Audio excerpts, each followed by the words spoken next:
Hey, what's up, everyone, and welcome to tonight's episode of Resident Roleplay. This is a show where a group of friends and I get together and play homebrewed tabletop RPG set in the world of Resident Evil. I'm your host and GM, and welcome back, everyone. Hey. So, Hello. hey, yeah, we got a super special guest today. That's a new voice. Yeah, so Nina, I believe I'm saying that right. Live streamer extraordinaire, among other things, has joined us for today's episode. So, yeah, that'll Big respect. that'll be a thing. Unfortunately, we weren't able to get her cam working on Roll20, but enjoy Cartoon Nina for now. Can't handle Also- my beauty. I understand. Yeah, Same it's with Peanut. just overloaded. Yeah, same with Peanut. Screens will break. Yeah, Oh, just your Peanut's for different beautiful. reasons. We'll be missing. mine isn't for my good looks. Say that much. yeah. Yes, it is. Stop it. You were just like, you just looked at your camera and it was done. Yep. But hey, it'll be good to have Chauncey back. So it's been a while. We say that now. Wait until I remember how to play. Yeah. So it's been a good little while. This adventure, of course, for Chauncey's little opening sequence was supposed to happen a few weeks back, but ended up getting pushed because I got sick. And in accord with the fact, A lot of other things. yeah, and combined with a lot of other things, but in accord with the trend that we can't seem to catch a break this January, I am once again recovering from a cold. And plus, I have come to discover that my new job kind of kills my voice a little bit. So I will warn you now that my voice isn't 100% if you're wondering why I sound a little funny. But yeah, other than that, I think that's everything we need to mention at the top. Also, I should note, probably notice Melchiah isn't here. He was supposed to be here, but unfortunately, he got pulled aside with some stuff that he has to do with his school, and so he's going to be possibly dropping in later if he's able to make it at all. So, but he does have a character, and until he gets in, I'll just be piloting that character. So, is everybody ready to go? No. Yeah, I was just going to say the same. No. Yeah, I don't know if I am don't have either. any of my things.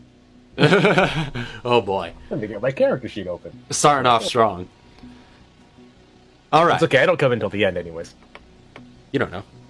So previously, on Resident Roleplay, after Mr. G and his small infiltration team got away with manifold intel from the USS Valerian, the ship launched 3 ICBMs with bioweapon payloads. One of those missiles struck Manila while Katara and her band of scientists were there, having been lured by an entrepreneur named Samuel Emerson on the Manifold's behalf. There you also discovered that the Manifold has found a way to enhance the viruses using the special blood of your former ally Archaea, using a process called AACT. You then used your resourcefulness to get across the city to an emergency evacuation point on the rooftop of a hotel called the Gale Inn. And on that rooftop, you fought a massive shelled monstrosity, which was the Dracognazo. But in that battle, Katara's old frenemy, Ashlea Madigan, was critically wounded. And instead of showing mercy, Katara took this opportunity to pay Ashlea back for all the harm she had done, and shot her dead on the spot.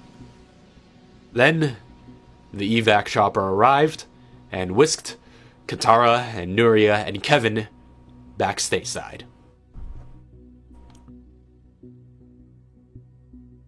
Oh man, I'm really dried out. Sorry. So, that was what last we saw. Chauncey, a few days ago, you received a communication at Camp Clancy's war terminal. The communication was from David Ironside, the current director of the BSAA, calling you in for a routine meeting at the North American HQ in Fort Benford, Maryland. It's about a 9-hour drive from Chicago, but departing early in the morning, you managed to arrive in the early to mid-afternoon, So it's around about 2 p.m. upon your arrival on May the 1st, 2009. And you take with you few personnel. I guess I'll introduce one of them on Mel's behalf. So you, and actually at the end of the last arc, you had lost part of your squad in the outbreak. Tragic. Yeah, the suburbs in Iowa. Still sad. Yeah, I know. You had lost a sizable chunk of your squad, but some of that, A lot of people died. yeah, a good amount of people died. Only 3. I thought 3 people died. That's a decent amount in a 12-person team, though. That is almost a quarter, or almost a third. That's a quarter. That is exactly a quarter, yeah. That's a quarter. Oh wait, yeah. So, Yeah, exactly a quarter. yeah, but you've gotten them replaced since then, with some new recruits and some new blood keeping Foxtrot team alive. One of which is one Nadine Maltby, who is riding with you. I presume you're going up on the Black Betty. Yeah, of course. So you kind of give them a ride. Now, yeah, Nadine is one. Nadine Maltby. She is, as you would know, a formidable soldier and combat medic type. She does have some medical training and is quite the seasoned and tough operative. And now, Nina, if you would like to introduce the other agent that he has on his team. Oh, me? I am Nicole Davis.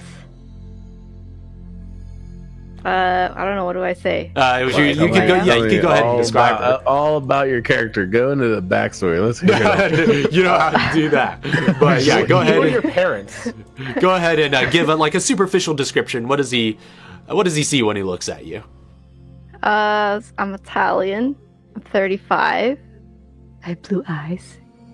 I'm a brunette. See, I'm pretty tall, 5'11". I don't know. Very What's friendly. your specialty?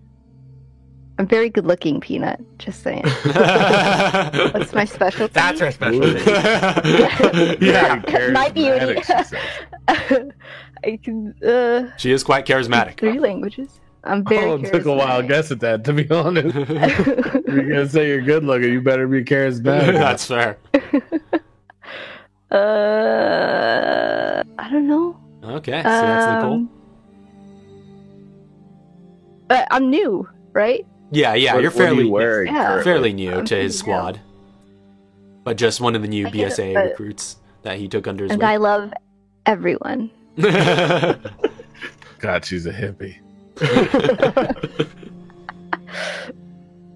That doesn't mean much. Emil was a hippie too. Oh God, she's gonna be evil. What's evil? Yeah, what Emil is has it? got a death wish right now. Well, I got him on a. Shit. Yeah, he's on What was Chauncey's the hit Emil list. that you saw. Yeah, if you haven't caught up on the show in a while, you might not know about the whole meal incident. But yeah, so that's Nicole. Sorry. And are you? By the way, did Chauncey bring anybody else, or is it just these 2 squad mates that are in the vehicle with What you? was the other squad mate's name, by the way? Nadine. Nadine. Okay. Mhm. Yeah, two squad mates whose names begin with N, coincidentally. Okay. That's okay because my name has 2 C's in it. So we'll be double C and double N's. Let's go. I don't think anybody else would have went Okay. because the only other person I would have brought with me isn't currently alive. All right. So, as you make the drive up there, you eventually pull up along the sort of interstate highway. All right, your shotgun is at the ready. Oh no, shotgun seat. Gotcha. So you're riding shotgun with Chauncey, I presume, at the helm, or the wheel in this case. But yeah, eventually, you find just off the highway on an otherwise untouched stretch of field lies a wide parking lot surrounding a sizable box-like office building. So it's about 3 stories in height. It's got tinted glass windows reflecting the sunlight on all sides. And there are also a few smaller structures, which look to be kind of modular buildings, which are like kind of like, I guess for us Americans, like school bungalows. Like, you remember those things? Like that kind of, those types of sort of modular buildings scattered around the premise. And those kind of flank the central office.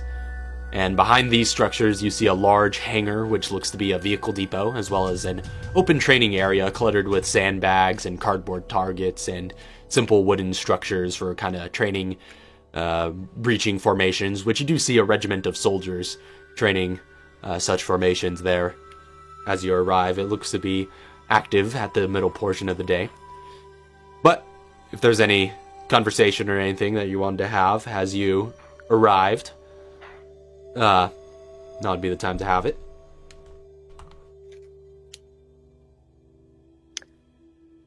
You guys Cece, know- what are we doing here? I got it was a note that's on my ward desk that told me to come here. Oh, okay. So I guess you guys just came for the ride. I'm going up to meet Irons, right? Yeah, Ironside. Yeah. Or Irons, Not to be mistaken with Yeah. Chief Irons from Resi 2. Wrong Irons. I've already dealt with that dude. Yeah, that's right. Chauncey was RPD. Yeah. And I actually talked to him. You did talk to him Yeah, once. yeah, Yeah, I yeah. forgot about that. Oh man. Yep, you were that's willing funny. to tell his life for him. That's true. Yep. That was a big character moment. Now, so yeah, and Chauncey, you would know that this meeting, like I said, is fairly routine. It does happen about once a year. That the director would call you would pretty much call in all of the North American captains to the central office for just to catch up at some point, and things like that, and kind of get the general state of things. So this is fairly regular for you, but it's usually a good idea to bring along a few people, kind of get, especially this new blood, kind of acquainted with the inner workings of the BSAA and things of that nature. It's good for that experience. Okay. Yes. Teach me, senpai. Oh no. Hey, what Italian says that? So no, Weeboo Italian. so like, I'm going to I'm going to, being that I'm so used to coming here, I would know where I'm going. But I would just point out some direct things that I think the new bloods should be paying attention to, be mindful of. So, like, obviously, as we're leaving, I will state that be on top notch behavior here. Like, don't anything out of the ordinary is gonna get noticed. So just act as professional as possible, guys. So, None of that senpai. Hi, Um, senpai. And Nadine's just like, oh, that won't be a problem with me. okay. Can I just say, when you said Italian weeaboo, the first thing that came to mind was just like, hey, senpai! My husband's Japanese. Makes sense. There you go.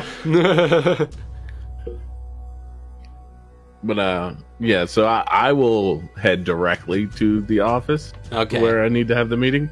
Yeah, But so definitely along the way, I'll be pointing out, like, hey, pay attention to this kind of stuff and this thing. Like, just remember your training, because this is how they want it to be done here as well. Keep an eye out, see what they're doing, and you'll be fine. So you give that heads up as you make your way walking across the parking lot towards the main office building. So you enter out of the midday sun into the lobby, in which are shining marble floors with the blue North American BSAA crest sort of emblazoned at its center in this lobby area. And upon seeing you enter in, you see a receptionist ahead of you, and she's just like, "Oh yeah, hello. Can I help you?" Yeah. What is my rank again? It's been Captain. so long. Captain Clancy here. Oh, all right. I'm here for my meeting.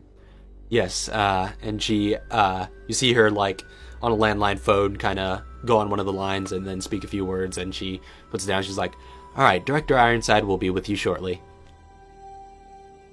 And it is sort of like, as a lobby, there are some, like, seats to, be seated upon while you wait. But I'll doesn't... stand. Okay. Cole is standing. And, and you see Nadine, and Nicole are both, they're uniformed BSAA infantry, so, they look pretty proper for what's to be expected. And of course, Chauncey, I presume you're still going all in with your suit and stuff. So, oh yeah, I'm fully decked. Yeah, I'm yeah. always fully decked. But now with my cool ass eye patch. Yeah, you look a little bit more formal with the straight that pirate one dude eye patch. that's in government. I forget what his name is, but he got an eye patch and shit. You're embracing your Nick Fury. Yeah, Nick Fury. Well, no, not Nick Fury. He does kind of. You do kind of look like Nick Fury now, like proper comic book Nick Fury. Like that's basically what he looks like. He's got the big gun and everything.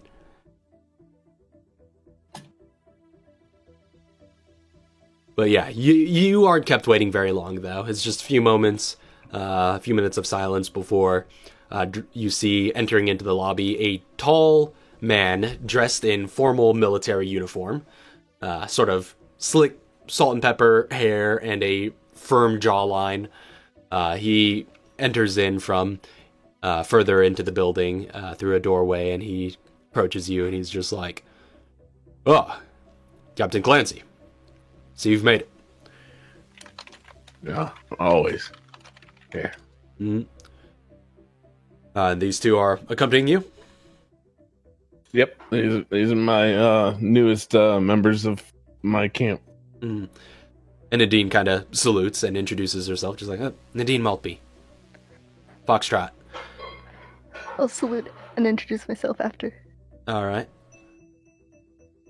And Director Ironside, he just kind of like waves his hand. He's just like, "Ah, yes, sir. Okay, very, very well, but no need for the formalities. Well, Captain Clancy, I see you're here for the meeting of all of the North American captains. Now, I actually wanted to have a little bit of a one-on-one with you before we get to that, but go ahead and come walk with me. The two of you, feel free to wander about the headquarters. Your presence will not be needed for the meeting. In fact, I heard there's some stuff on the second floor that you may want to check out if you want to see some interesting sights. We've been having some very, very fascinating activity that some of our intercontinental operations have brought stateside." Yeah, you guys go do that. You guys go on a field trip. I'll salute. No need to salute here. I'm just gonna wait until they leave. All right, yeah, and you see Director Ironside just motions with to Chauncey. He's just like, "Oh, walk with me," and brings him past the past the doors and into the next area. And you get the sense you're cleared to head further into the building as well. You're just that your presence won't be needed in the meeting that they're heading for, but you're free to roam about the HQ building, this whole office building as you see fit. So you enter in past those double doors, past the lobby, and kind of enter a area of just like basically hallways. They're all kind of winding. Psst, Nadeem, you want to go explore with me? I mean, I'm down. Woo! Adventure! Okay, where do you want to go? Let's see. Yeah, well, he said there's something interesting on the second floor. That might be worth looking into. Okay, to the second floor. Is there elevators? I'm tired. If you look around a brief moment, you will find on the first floor, again, there are these winding hallways, and it's really busy. You know, there are like people, not super crowded, but definitely busy, right? You see other officers or office workers in some case, just going back and forth between the rooms, and it looks like there's a lot of activity. But looking briefly around the first floor, you would find a number of other rooms, but they're are also, various offices. There's also an armory on this floor, as well as some holding cells that seem to be empty for the time being. But you would find nearby to that, there is both a stairwell and an elevator that are both kind of nearby to each other. To the elevator. All right. You hop in the elevator, punch in for the second floor. There's a ding and some elevator music, but it's a very brief jaunt before you're up to the second floor. And on the second floor, you'll find that there seem to be the main features on this floor are like the various intelligence offices, where it looks like various analysts and things of that nature, people of that nature, seem to be working out of. But you do also find that the R&D labs are up on this floor. I'll explore the labs then. Okay. You head into the R&D labs, and you do find, you enter into an Jean's area. with me, right? Yeah, she's following you along, just kind of Oh, okay. curiously looking about at everything. This all seems kind of new to her. She's like, oh, R&D. That sounds fascinating. Fascinating. Jeez. Okay. What's around? I want to look around. All right, so entering in, you enter into a wide space that seems to be part laboratory, part workshop.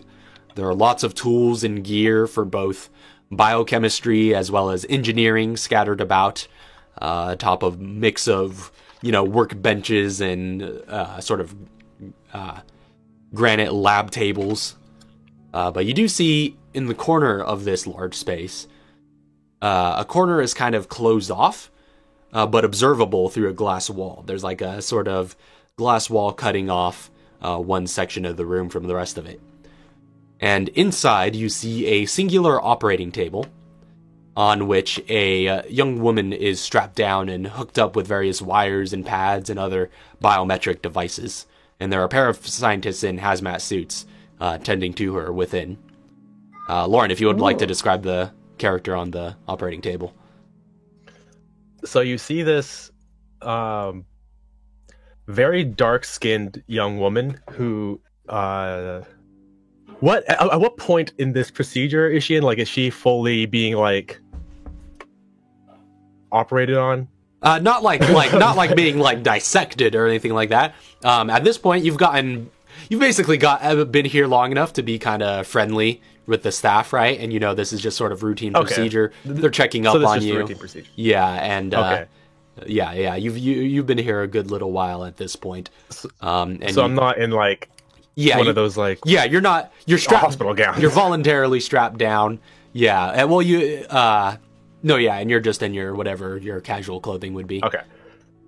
Yeah, so she's got all these like loose clothing that she's wearing, like a long skirt. She's got this like cardigan covering most of her upper torso, but the rest of her upper torso, she's not wearing any shirt because her entire chest is like just completely wrapped up with bandages, and you can see like pus and blood kind of seeping through. It seems to be pretty fresh, and her arms have been completely just burnt to a cinder, and you can assume that her chest underneath is probably the same way that her arms are. Can she hear me? Do you try to say anything to her? I want to tap the glass and say, I like your cardigan. And you do actually hear it through the glass, but it does sound like it's like you don't hear her natural voice. You hear it basically come through a speaker, but you hear her as if she was in the room with you. Thumbs up. Thumbs up. Yeah. Ooh, you cute. And you like bend from the elbow, like because you're still strapped down. Oh yeah, I'm like just thumbs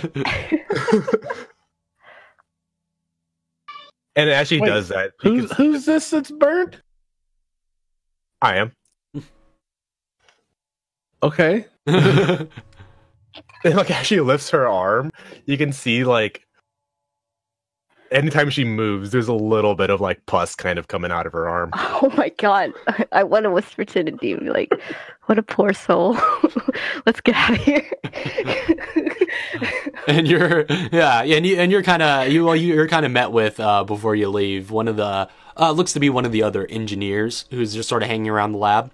approaches you. He's kind of like a scrawny man with glasses and button-up office attire. He just comes up to you. He's just like, "Oh yeah, I see you've met our new sort of guest, we'll call her." She seems nice. Yeah. Why is she in there for? What happened? Well, that's a bit of a long story. You want to hear it? Can you give me a TLDR? I got places to go, brother. Well, that's fair, don't we all? Well, it's a bit of a fascinating story. Have you heard about all the stuff that's been going on in the Kajuju Autonomous Zone? No. Yeah, it's this small country out in Africa. They'd been in the middle of a civil war for quite a while. But earlier in this year, bioweapons started to get involved. And turns out this pharmaceutical company, Tricell, was using the whole region as a testing beds for some of their new bioweapons. This here young lady is a refugee that our soldiers brought back from there. A victim, evidently, of the bioweapons, from what I understand. Wow. So sad. And the scientists at this point are like, they seem to be like wrapping up the procedure and kind of, you're getting unstrapped from the table. And they kind of... Well, this is fun. Yeah. And they you see them like leave, basically give you the rundown. They're like, all right, your vitals seem to be fairly stable, but there are some anomalies that we may not be able to test for. So we're just going to leave you here for a bit. We'll get to more extensive testing in a little while, but as usual, please don't leave your confinement without getting a proper suit. Is it contagious? It's hard to say. New viruses. The scientist sort of says back through the glass again. Like there seems to be two-way. Like they could. I thought he was outside with us. Oh no, the engineer outside. The engineer is outside, but one of the scientists inside is sort of speaks back out to you upon hearing you ask that. That's awkward. I did not mean to in front of her. You're like, is this thing transmitting? Is there like a mic that I could cover up so I can talk to the engineer only? And the engineer, he introduces himself. He's like, my name is Will, by the way. I'm one of the head engineers around here. Will Conrad. Is Will cute? He's fairly average looking. Like I said, okay, pretty. Pass. Yeah, kind of nerdy, kind of scrawny. He looks pretty square with his office attire. But I'll introduce myself too. Hi, all right, yeah. I'm Nicole. This is Nadim. Hey, nice to meet you. Oh, yeah, nice to meet you, the two of you. And he shakes your hands, and he's... at this point, the scientists are kind of coming out of this, basically, glass bubble that has sectioned off this corner of the room. They exit through, like, a part of the glass, like, opens like a door, but it's still of the same sort of material. But they exit out of that. That's sci-fi as heck. Yeah, seal it behind them, and start getting out of their hazmat suits. And they say, and they look back to the lady inside, and they're just like, "Okay, you gonna be good for a while, Jamla?" Yeah, I'll be good. Jamba, like Jamba juice? Jamla. Oh, Jamla. Jamla Jamla. and Gunky. Jamla. Gunky. Gunky. Ngonki. Hey, there you go. You could speak.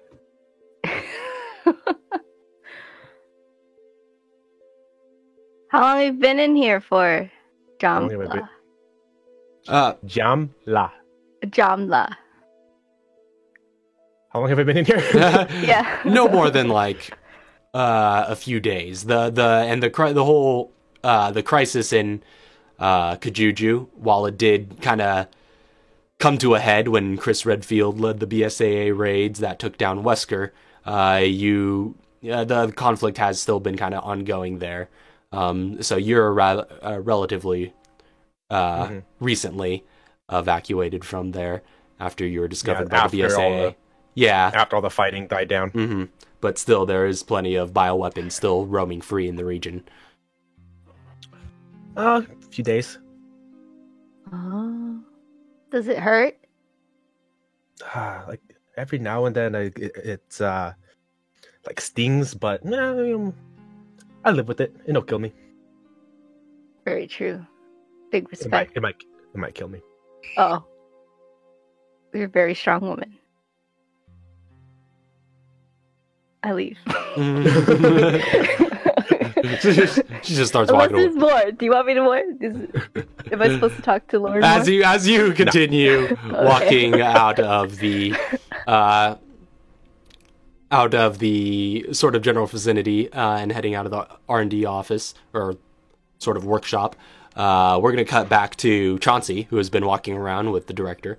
And he sort of led you down Sorkin-esque walk and talk scene through the corridors of this building. And he leads you to the command center, which is quite literally in the center of this building.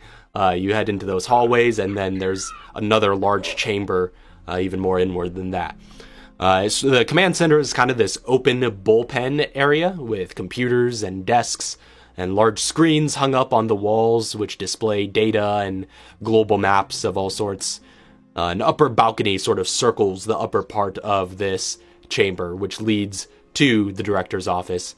And he's sort of leading you through this bullpen area, winding between the desks, saying hi to people here and there, but he leads you towards the stairs that lead onto that balcony and into his office. But he's talking to you all the while. And he's just like, "So, how are things been going over in Camp Clancy?"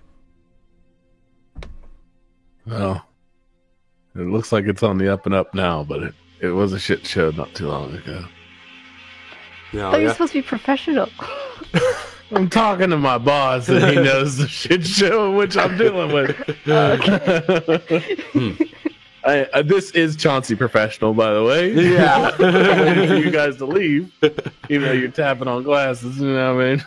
Yeah, and Director Ironside, he knows you well enough. He's met you a good few times. He's just like, same stuff that has been in your reports, or any new developments?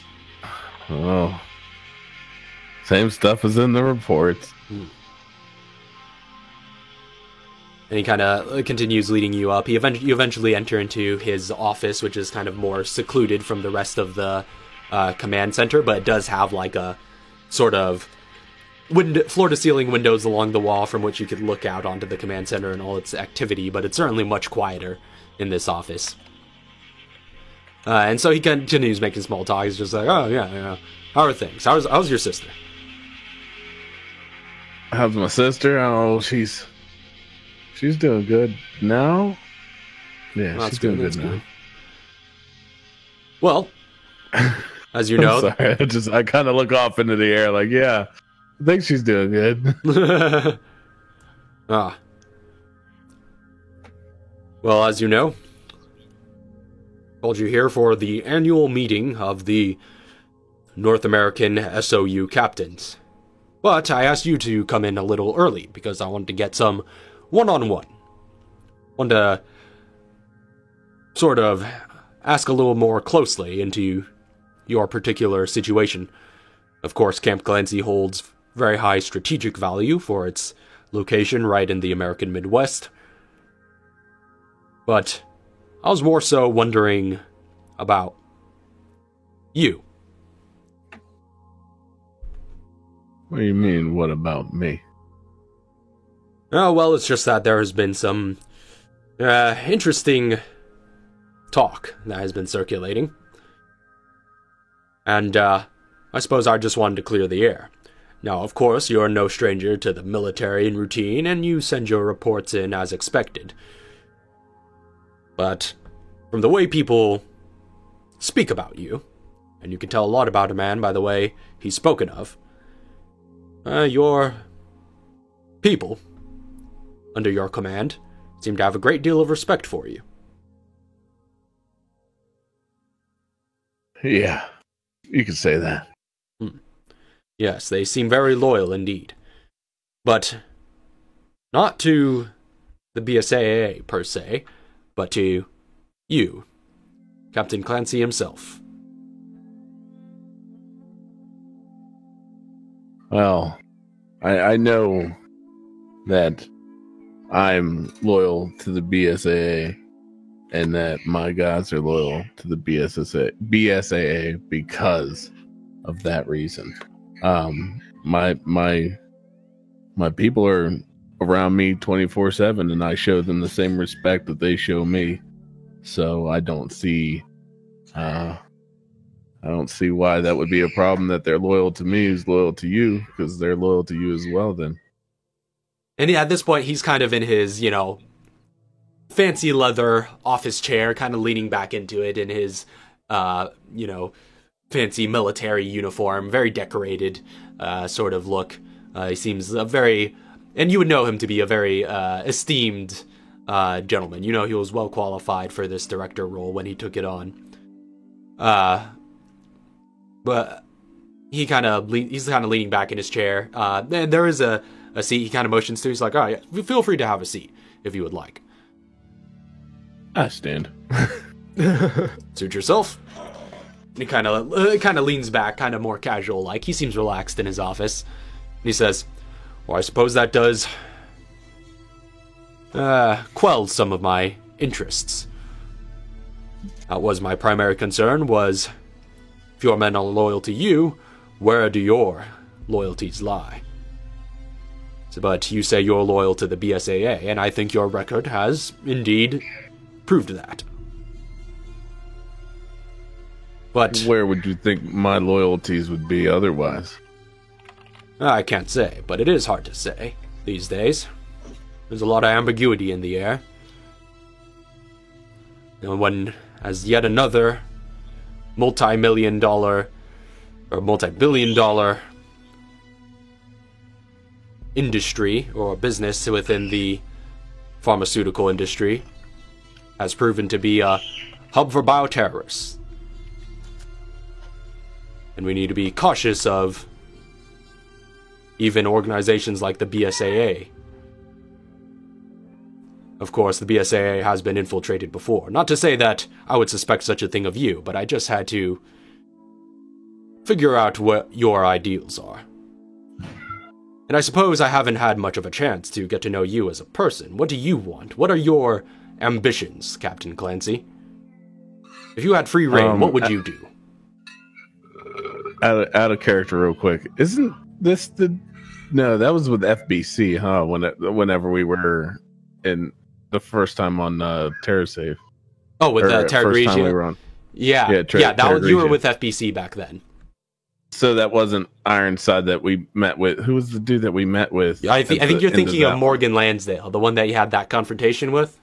No. Yeah, I had a confrontation, but then I walked into another guy past, on the way up. Clive O'Brien, who was the director of the BSAA at the time, but he resigned about a year after you met him. Okay, so I am going to say that that my loyalties stand, or my records will show that my loyalties have always stood in the right direction. Like I've never faulted that. If you look at my records, even when Clive O'Brien was in here, he knew of the situation in which I was leaving, where I left the FBC because of their shady activities. Ah, yes, I suppose you do have. I have seen that in your record, that you have quite the history of fighting back against corruption. That's admirable. But still, I'm curious about your own ambitions. If you want to know what my ambitions are to be the guy that everybody remembers for getting rid of all the corruption and crap that's going on in this day and age in which we're living in. Like, I can't do that as a president, and I'm struggling to do it as a captain. So my next ambition is to become director, just like you. And he kind of stares at you for a moment. He's just like, I see. That's quite a high goal. I feel like I can achieve it. If I can get my group of guys to respect me the way that they need to, I could get this whole BSAA to do the same. You just give me the time and the ability to do it, and you'll see yourself. Really quick, just make a quick persuasion check. I want to see where this is going. Okay. Can I do it as intimidate? Like, yeah, you're like, I'm. I am standing, and that I'm is not true. like a guy. You do have the high angle, so to speak, looking down on him. Yeah, I'll allow intimidate. Yeah, and you're basically saying, I want to take get your intimidated. job. that's true. Get intimidated, bro. Get intimidated. So he was already kind of staring at you, 23. eyes wide, and he was just like, "Well, I certainly commend your candor." And he kind of, he's kind of has like this sort of uptight demeanor, very, like I said, he's in that like formal military uniform, but like, he seems to come from like that sort of military sort of general background where he has very straight posture and all that, even when he's trying to relax. But for a moment, he kind of loosens and he cracks a bit of a chuckle. And in that moment, he stands from his seat and he's kind of looking, he's kind of around about the same height as you are, actually, a fairly tall gentleman, and very sort of sturdy, stocky sort of look to him. But he's not really looking like directly at you. He kind of walks off to the side and looks out on the command center with his hands behind his back as he just sort of stares down on all the busy work that's going down in that bullpen. And he's just like, well, like I said, I commend your candor and your forwardness in presenting that goal. And I think that does actually clear quite a bit of ambiguity to me. Honestly, I'm surprised you weren't offered the role first. You have been in this organization longer than I have.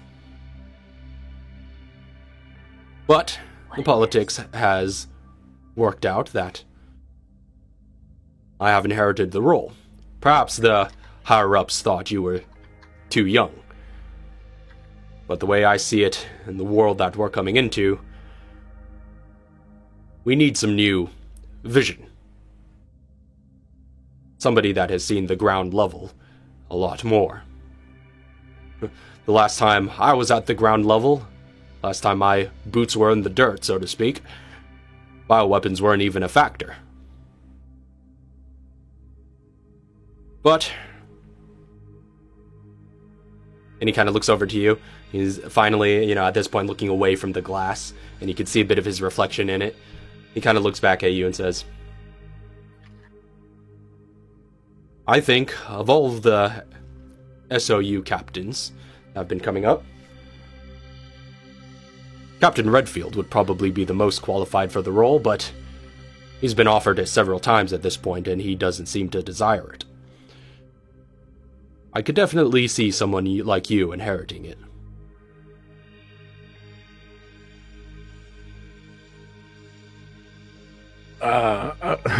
I walk over to the same glass window and look out over, and I have my hands not like behind my back kind of thing crossed, but just like almost like thumbs in pocket kind of thing. Yeah.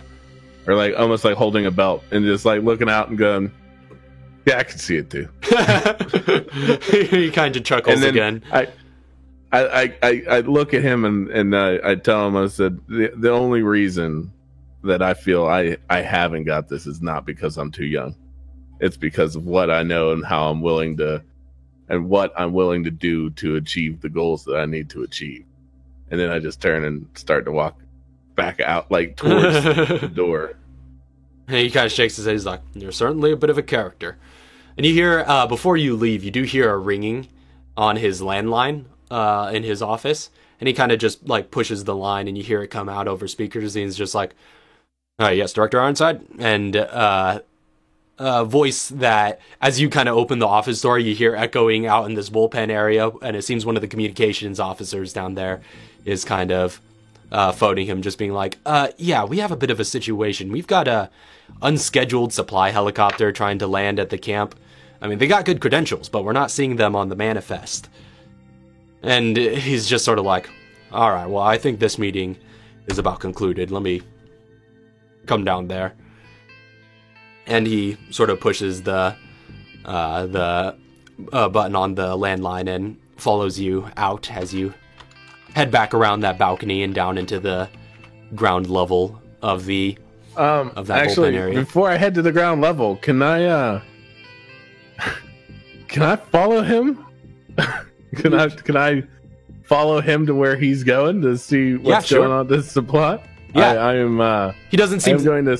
Yeah, he doesn't seem to mind if you do start following him. He's just like back to business, walks out there and finds one of the tables where the communications officer is there with kind of headphone mic over his head. Can I listen into just kind of like stand beside him and listen into the ongoings of this this helicopter? He's getting on the job director training. Yeah, the director leans over. Oh no, I'm forcing this director training right now. Let's go, boys. And Director Ironside, he kind of leans over this comms officer and he's just like, all right, what's the situation? And he just points it out. He's like, yeah, look, see, they got like this designation, and that's, that is a BSAA bird. They got good credentials and everything, but we don't have this on the schedule. We don't have any manifest calling for supplies at this time. And he just says, don't let them land for now. Keep them in the air. I'll see if I can get on the horn and find out anything else from other higher-ups.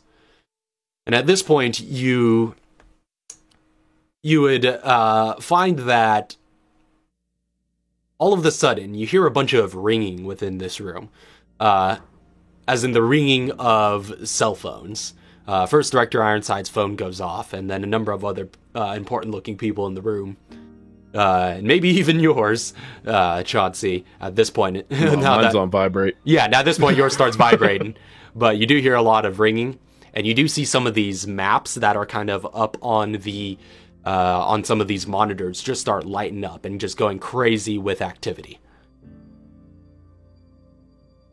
A bunch of people are pulling out and looking at their cell phones. I lean down to the guy with the headphones on, and I ask him, where was that helicopter coming from? They seem to be coming from northward. They don't. It's hard to. I mean, with that designation, there's a number of BSAA bases they could have come from, I suppose. But like I said, we don't have anything scheduled. Ironside's still beside me, right? Yeah, at this point, he's looking at his cell phone, and his eyes are just kind of wide. And you see a few other screens, a few other people like gather around a couple of the screens, a couple of the computers around here. Some of the monitors switch to the news, and you now start seeing a whole lot of activity on all of these screens. Again, those world maps lighting up. You see, on those world maps, there are several locations now that are just basically lit up with like concentric red circles. And you see one of them is in the Philippines, and then there are another two along the American West Coast. One that seems to be in like the United States itself, and one further south, perhaps in Mexico. Okay. Is there any alerts that are coming across of why there's red circles showing? And at this point, as the screens are lighting up and as the news broadcasts are being switched to, you're starting to get more information amongst all this chaos as everybody's kind of turning and talking to one another. And Ironside is just looking with a look of panic, his eyes wide as he sees this all unfolding. You see basically what you gather is that there has been large-scale bioweapons attacks on all of these locations. It seems to be just such fresh news that it's all coming in at once, and nobody seems to have the complete story or the full details, but it is certainly become known that there are large things going on in these three different locations. And Ironside starts, pointing to various people, shouting out orders, getting people on the horn, and other things. yeah, news seems to have reached the airwaves of the ICBMs that had launched, but hours earlier, or even less than that. ICBMs actually travel very fast, and yeah, this whole area just sort of descends into chaos as there's a bunch of voices sort of coming up and coming over one another. And amidst all this, you see the comms officer still trying to get Ironside's attention, and just like kind of out of the corner. Is Chauncey doing anything immediately?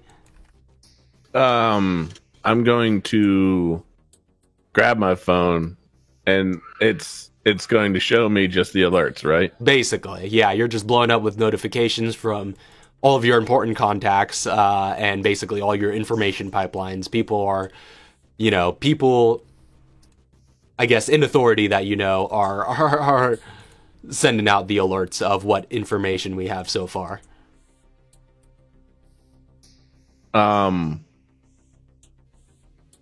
Would like, from what I'm making out that Ironside's saying to his groups, to disperse his commands, is there anything in specific that I can take note of that would be effective to Camp Clancy? As far as you can tell, well, Camp Clancy is pretty far removed from any of the locations. But from what you can tell, Ironside seems to be mostly just trying to get a clear picture. And he's basically commanding a bunch of people to get on the horn and start communicating with important intelligence people to try and get the story straight and figure out what their next move is going to be. Do I see any commanders nearby? Any other captains in this room, or no? Not necessarily captains. As far as you know, you were the earliest to come in. But there are other people that look like they're kind of like similarly perhaps ranked, like intelligence type officers. I lean down to the dude on the headphones I'm still standing beside. Yeah, and he's still trying to get Director Ironside's attention. He seems like he has something urgent that he's trying to tell him, and he's kind of going back and forth and kind of talking into his particular microphone to try and talk to it. But you approach him. Yeah, I'm gonna ask him I want to take what he's trying to tell Ironside. I want to hear what he has to say. Okay, you approach him. He's just like, Captain Clancy, I don't know. I don't know what's going on. This unscheduled supply helicopter is demanding to land. They're still approaching our airspace. I give him my phone number, or do we have like a walkie-talkie system? That you would have you would have a system for sort of intercommunication for BSAA. I tell him, I said, if you can get me 10 good men, send them down to that platform. I'm going down to take care of this. I will call you or message you, and you keep in touch with me once we all get down to the helipad to where they're going to land. And he's just like, that's some shady shit. And he's just like, I don't think you understand. They're demanding. They're trying to land right now. As far as I can tell from what this communication is sounding like, they're right above us. Then you get guns on it and you let them land, but you don't let them out. And as you're completing this sentence, you would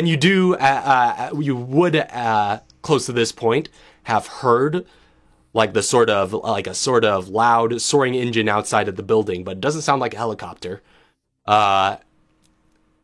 Before, as you finish this statement, you just hear a cacophony of noise and sound as all of a sudden the entire building gets rocked. The lights go out a bit and numerous explosions just start going off around you. I need everybody in the office building to make a mobility saving throw. Oh boy. How do I do that? So, on your character, under mobility, there should be a saving throw. That number... add that bonus to a D20 roll. Add that bonus to a D20 roll. So on roll 20, /R is how you roll. Right. And then /R space D20 plus that number. And we did have +2, right? for you. Well, you're an agent. You should have proficiency in mobility saves, if I'm not mistaken. It's the number below mobility, isn't it? Yeah, there's the That's the modifier, saving throws. the modifier right below it, and then below that should be the saving throws. Oh, that number. +6? There you go. +6. Oh boy, I'm lying down. I also need to roll for Mel's character, for Nadine. Please, please, please. Oh, Wow. hot dang. Ross, stop. You're giving me bad luck.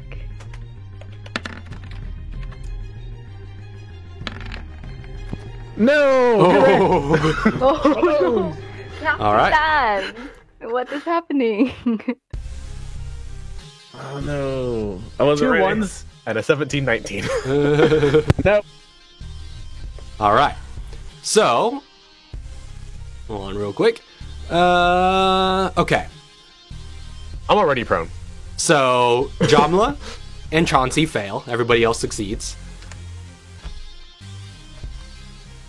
Oh, don't blow me up again. Wait, am I? I thought I was always ready. Where's that at? Oh, right. You do have advantage on mobility saves. Yeah, that's true. Wait, no. You have advantage on mobility only if you're saves. ranging? I think. Well, that's not a soldier thing anymore. Oh, right. Oh no, yeah, that's right. That got removed. That's still on my list though. No, but you do, I think, have advantage on mobility saves, but you have to be not surprised, I think. Has to be against effects you can see, I think is the way it works. I'm looking up right now. What's it called? Technically, I'm always prepared. But I you had did that not. situational awareness. You did not see this coming, though. Or rather, well, yeah, that's right. You're saying you can't be surprised, is what you mean. That's Yeah. fair. But let me see exactly how the wording goes. I can't remember because if I have it set as up, long as you are not blinded, deafened, or incapacitated. Well, like I'm just like Chauncey's prepared for something He has happening. advantage. That's He just fair. doesn't know what was happening because he no, was already in Okay, that yeah, mindset. yeah. He's thinking Yeah, this you know, he helicopter has is a advantage. threat, so he's already ready Right, for and plus, that to yeah. be a threat. Also, being surprised would negate the situational awareness. that's fair. But like, yeah, I think I was thinking of what's the feature that's based on? Danger Sense. Danger Sense, you have to be able to see the effect, but I think I removed that for situational awareness. It's just as long as you don't have those conditions. Yeah. So yeah, I'll give you Not the blinded, advantage. deafened, or incapacitated. So do I have the advantage? Yeah, You you have do. advantage. That's that's better. Complete polar fucking opposite, guys. Wow. This is going to be a swingy Wow. night. All right, so that's a success. I could see it. That is a Yeah, definite it is. success. Wow. Oh no! So Oh, you did. Jamla takes 34 points of explosive damage. Okay. And you are Pus everywhere? Is there pus everywhere? you are I exploded. prone and restrained underneath debris. Everybody else who succeeded takes half damage. So half damage. 17. Do I take no damage for the nat 20 though? No. That's not how this Like works. I just dodging bullets and dodging anything that's exploding at this moment in time. Yeah, so 17 points of explosive damage to everybody else. Which, by the way, Nina, you can, if you go into your journal, under characters, you should find your character, and you could drag out your little icon onto the screen if you want to adjust your health bar from there. Also, I will. I do, but I don't know how. Let's see, if you go under How do I journal, drag it? Oh, the name? yeah, No. click and drag the Yeah, name, click and drag. your character's name, and just drag it onto the board, and it should pop up. Oh, haha, okay. Yeah, there you are. Oh, there you are. And yeah. Oops, I And if didn't you get go to her your- set up with... And then it's minus hold on. 17? Yeah, so if you click on your health, is her health set up? Yeah, it is. Oh, do I not Yeah, have if it you just visible to click on your everybody health. else? I can't see it, but Dang. yeah, if you just put in minus or plus, it'll automatically adjust your health as is. I did it. Yeah. Hold on, let me get that updated.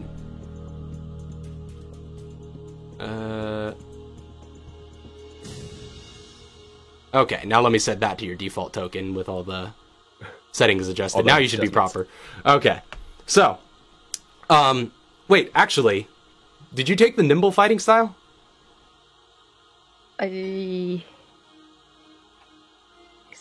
Yes, I did.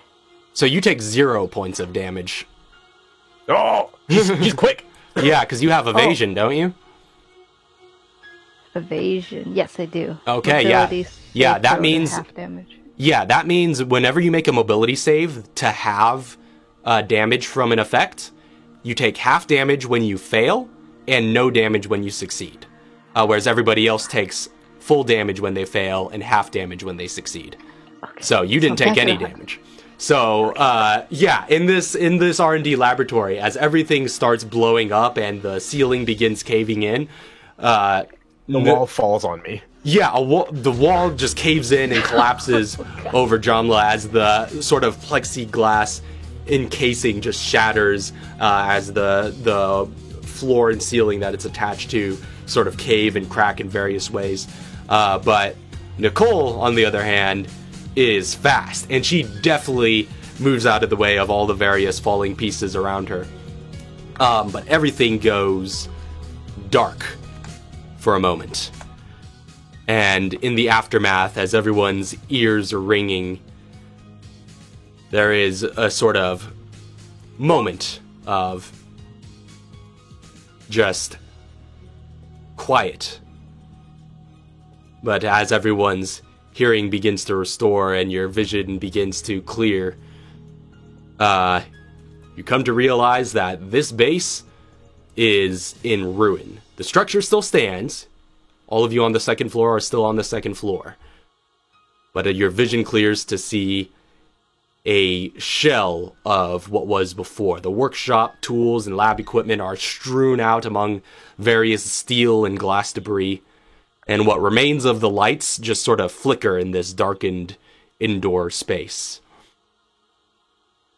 And just the engineer Will seems to be just like sort of pressed up against the wall and sort of huddled under a small kind of desk that seems to have still sustained. And you do see Jamla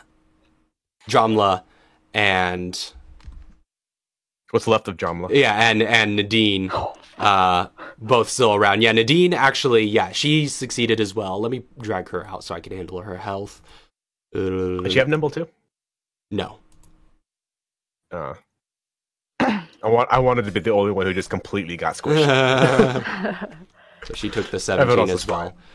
But yeah, she's just like coughing and just like making her way out of some debris.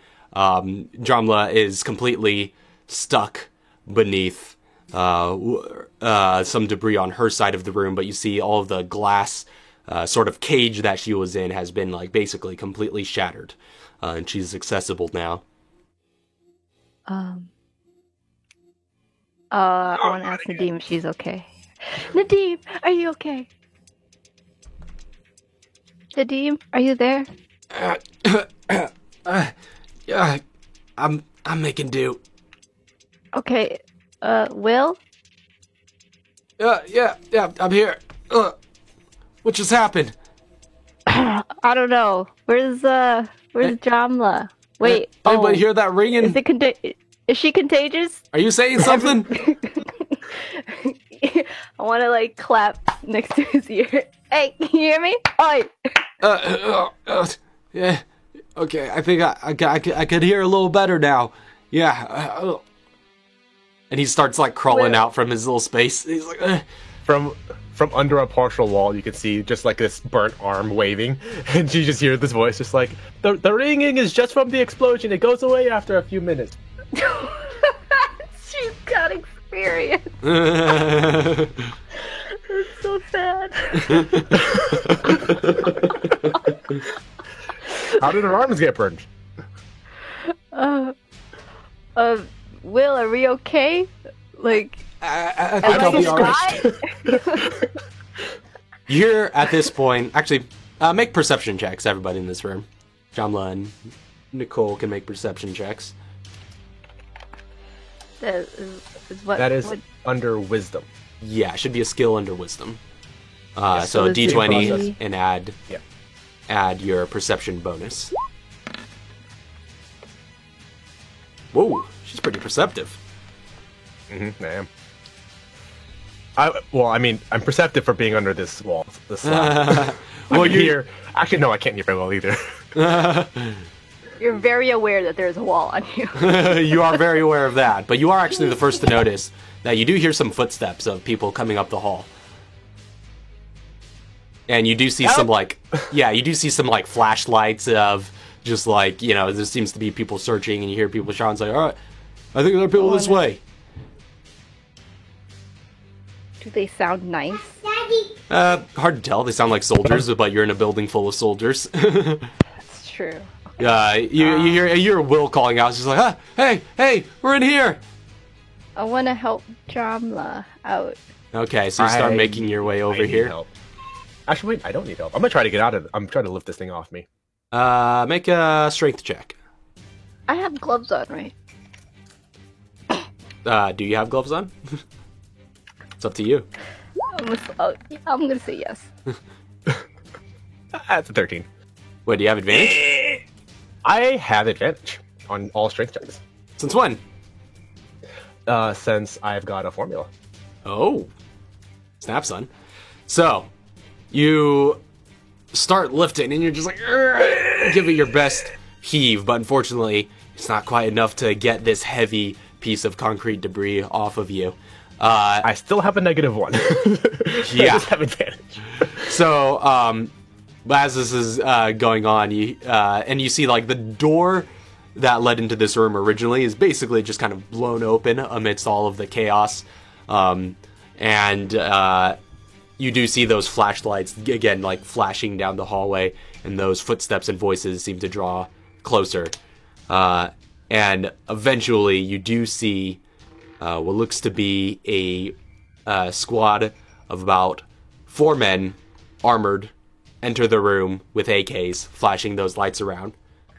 And as soon as they see those BSAA uniforms, which you realize they are not in, they're gonna start shooting. I need everybody to roll for initiative in this room. I'm stuck under a rock. I knew it. I should have pulled out my gun. So wait, am I still in the command room then? We'll get back to you in a bit. But this Okay, is going okay, on okay. the second floor. So I stepped away for a minute. I was just making sure I wasn't involved. Hey,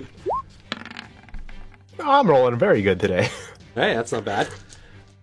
Initiative. for being under a rock. So that is just your mobility score? Yeah, it should just be your mobility modifier. Mobility and- modifier, yeah. Yeah, there is a spot on your character sheet that should just have your initiative sort of 2? printed there. This is 2. What's your Yeah. mobility score? Mobility 14 plus 2. Yeah, And yeah. add So it's a plus plus. 2 to a d20. Yeah, so it's a D20 roll Okay. plus 2. Okay. Oh, that was almost really good. No! That was almost really good. I know, right? Come on, man. Okay. Oh, I'm not going last.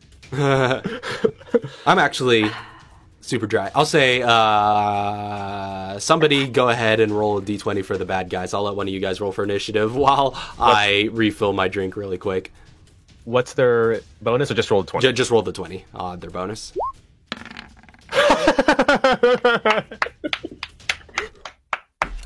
Nailed That's it. right? Oh, I wasted my d20 natural 20 roll on bad guys. That's fine. Everything's Nailed fine. it. But that's for Nadim, isn't it? That's for the No, bad guys. That's for the bad guys. Can it be for Nadim? Yeah, can that be for Nadine? Come on. She's on our like, team. Yeah. Oh, he's gone. Yeah, he went to get water. We should say it's for Nadim. That's totally for Nadine. I mean, it doesn't make sense. Why would he roll for Nadim? He should roll for the bad guys. Mm-hmm. We should roll for Nadine. Nadine, help me! Okay. Sorry, I was stepping away right as you rolled that. Did you roll a natural 20 for the bad guys? So, no, that's for Nadine. No, that's Nadine. No, I'm That's fairly Nadine. certain that's the We- bad guys, but she does need an initiative We're pretty roll. sure so it's Nadine. somebody roll why for would we Nadine roll as for well. the bad guys? Right? Do another roll for Nadine. No, this one's for the bad guys. I told you to roll for the bad guys that time, and you rolled a 20, so that was That's your for the bad bad guys. That one is for the bad guys. Oh, I'm sorry. What are our ranks? We're privates. We deserve to be privates. Okay. All right. So, hold on. Let me get them set up. Ross, I blame you. Nadine is a 2 plus her mobility is +2. So that's a 4 for Nadine. Jamla? 7. It's a mighty 7. Nicole? 5. Wow. Hold on, I need to roll for Will really quick. Okay. Will's doing pretty good, actually. Yeah, go nerdy guy. The engineer is going first. Man. But yeah, top of the round is going to be these insurgents that seem to have entered the base. And they come in, they see you all, and they're going to start blasting. There looks to be a squad of about 4 of them that have entered. They got flashlights mounted to their AKs, and they're just going to start shooting. And they're going to place their first shots. I guess the most obvious targets are the 2 BSAA soldiers that are kind of up and about. So Nicole and Nadine are going to take some shots. So there's going to be 2 of them shooting against Nicole. So that's an 11 to hit. What's your armor class? Me. Nicole? Yeah. 14. Okay, so 14. That doesn't hit. And that's a 15 on the second one, which does hit. Damn. Did I say 14? I meant 16. No, I'm just kidding. You take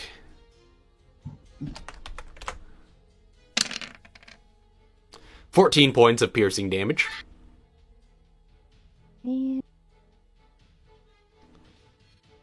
I can't dodge. Well, you do have uncanny dodge, I do believe. That's one per turn? It's your reaction, yeah. So you get 1 reaction around, and you could, as an agent, you can use your reaction to uncanny dodge, which will have the damage of 1 attack against you. I don't think I have that. I didn't write it down. All agents have it. Yeah, Oh, if you're okay, never mind then. all agents get it at level 5. So what do yeah. I do? Yeah, So so you just say you dodge it and you take Dodge it. yeah, so you're using your uncanny dodge. Yes. All right, and you so get one of those per round. yeah, you get that once per round. So be sure to have that marked if you don't already. Yeah, whenever an attacker that you can see hits you with an attack, you can use your reaction to have the attack's damage against you. So, yeah, once a round you get a reaction. You could use that reaction to make opportunity attacks is generally what it's used for when somebody leaves your melee range. But the agent also has that option to use it defensively. So you take half that damage then. You only take 7 points of piercing damage from that attack. 7.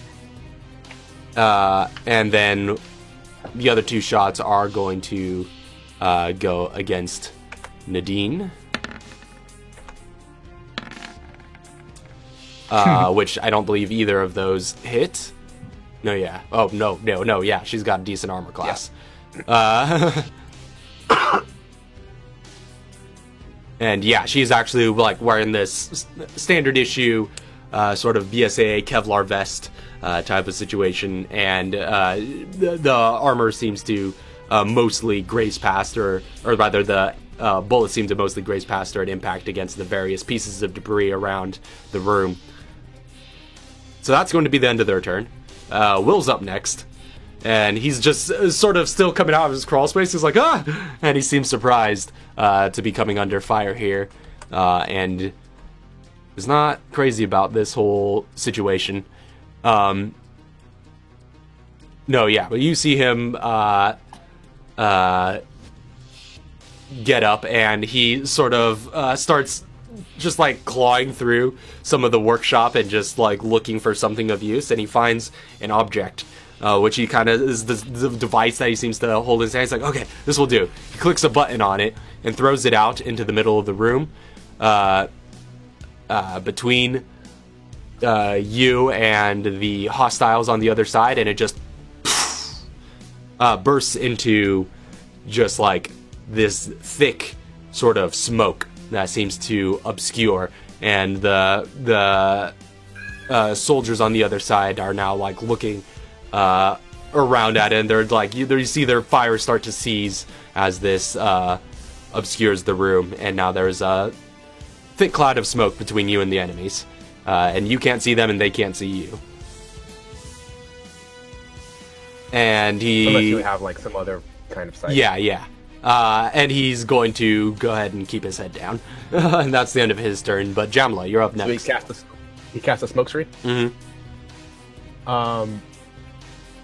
So am I actually stuck underneath the wall? Because I could still get out of it, but it would just...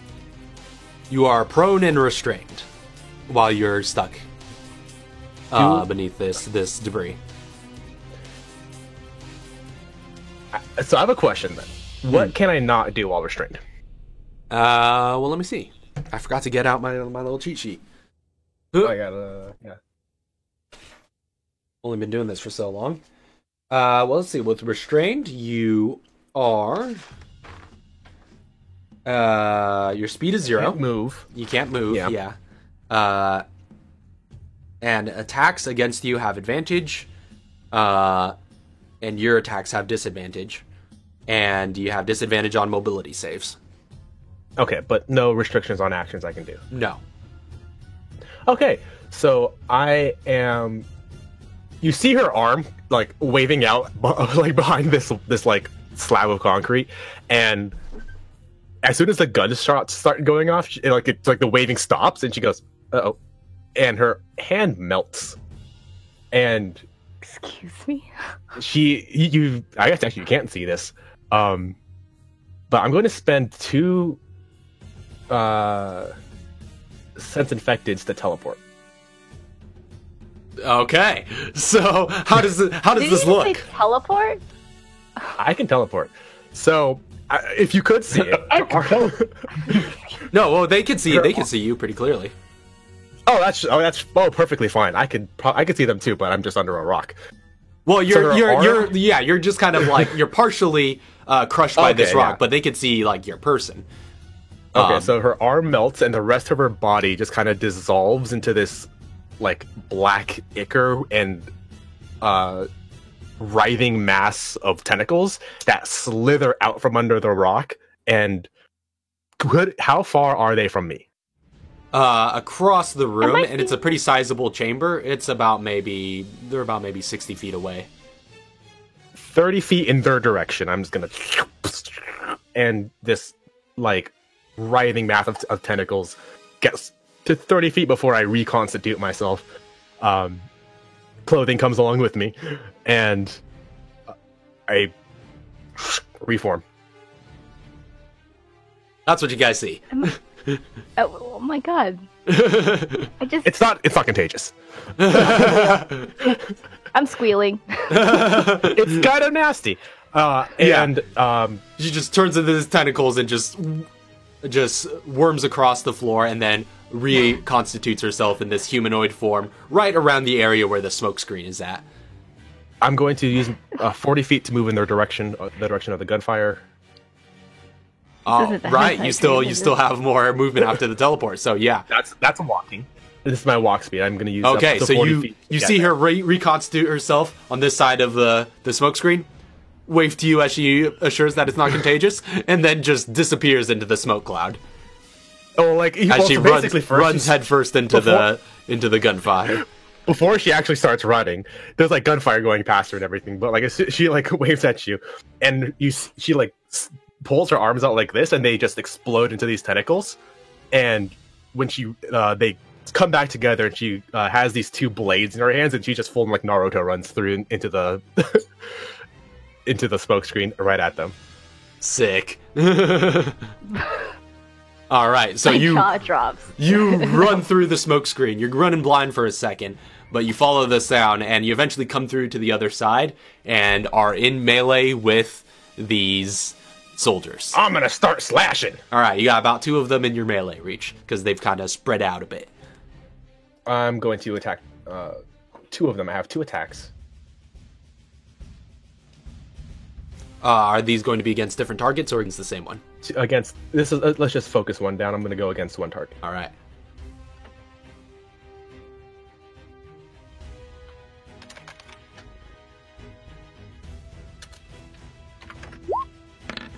Oh yeah, that's a great attack. Still hits. 13. Oh okay. Wait, good. nope, doesn't hit. Forgot these guys are armored Oh. up. Doesn't Oh hit. man. So you just sort Alright, of like you're flailing these blades around and just sort of chink, just sparks against his armor. Okay. Attack number 2. Oh, that's the wrong modifier. That's actually a +8. 15. Oh, just hits. Hey. So this is going to be weird. Wait, you I've had got a lot of different. dice You had roll. different modifiers on both of those. Yes, I have a blade +2 and a blade +1. Oh, I see. Wait, no, Wait, so is that that two is weapon fighting or no. Actually, no. I forgot. I can use the blade +2 for my main attacks. My blade +1 would be for my offhand, Right. but Yeah. I can't do an offhand because I use my because to do my teleport as a bonus action, I have to do 2. Oh, I see. So that was self-affected? so that was a So bonus that was my action. bonus action. So actually, no. Can I use the same roll and just make that a +2? I still hit anyways. Yeah, it hits either way, but yeah, that hits. So that would be my 2 main attacks are at the +2, and then my offhand is my other blade. Gotcha. Okay, so this is weird. So here's all the dice I'm rolling and why. Okay. I'm rolling 1d6 for the actual weapon damage, plus 1d4 because I have a power formula, and all melee attacks have an additional 1d4, and another d4 because I have a champion effigy, which allows me to add a 1d4 to 1 melee attack per round, Oh, snap. and then +2 +2 other stuff. Modifiers. Something seems to be wrong with the above roll. I added 0 with a bonus of 0. How does that? No, there's a plus nothing in there somewhere. There's a plus. Hold on. There we go. Oops. Nope, no, there we don't It's go. still the same. Why? There's a bunch of pluses. Here we go. So I think that's actually the lowest. Wait, All right. No. Yeah. So, 9 points of damage to this guy. but I'm using all of my abilities on round 1. Oh, man. Because of my fighting style, which is armed, I have a lethal strikes, which allows ones on melee damage to be treated as max damage. Does it So have that's to be? actually a I think it 4. has to be the weapon damage. It says melee damage, I think. Let me check. I wrote down melee damage. Check.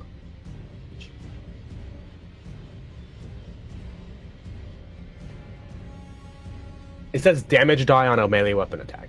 So yeah, I think it is the weapon. Yeah, I think it has to be on the weapon, so it has to be that Okay, D6. yeah. I was just looking at damage die. Yeah. Dang it. Okay. So yeah, that sticks. So that's 9 points of damage to this guy as Oh, wait a you minute. slash across him. Hold on, wait 1 second. Oh no, yeah, that's fine. Man, but you 9 points. made a veritable melee fighter here. If only your rolls weren't so dookie, but that's a pretty solid game plan.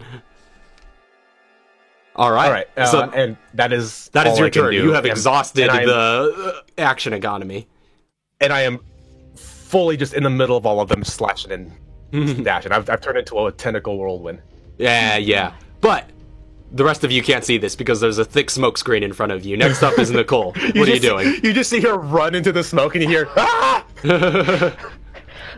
the Nadim like next to me? Yeah, she's pretty nearby to you. Be like, Did you just fucking see that? Yeah, I guess that was the special case they wanted us to come up and see. Are you in this? Are you in this hentai dream with me? Is this real?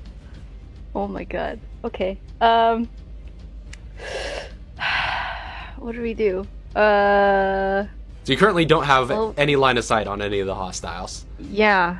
Okay, I guess You could fire I'll- blind, but there will be some penalties. Can I sneak over? Oh, yeah, if you want to start sneaking as an agent, you have your cutting action, which allows you to hide as a bonus action as long as the person you're hiding from doesn't have line of sight on you. And because of that thick smoke screen, you could use that to hide and then basically ambush when you come out the Good other guy, side. Will. Yeah, I wanna hide. Okay, so you could use your bonus action to hide. Go ahead and roll a stealth check. Is that a D20? Yeah, D20 plus your stealth skill, Stealth skill. which should be under mobility.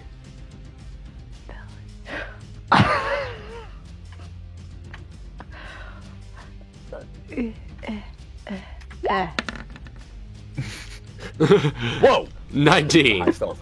So you go off, disappear into the mist.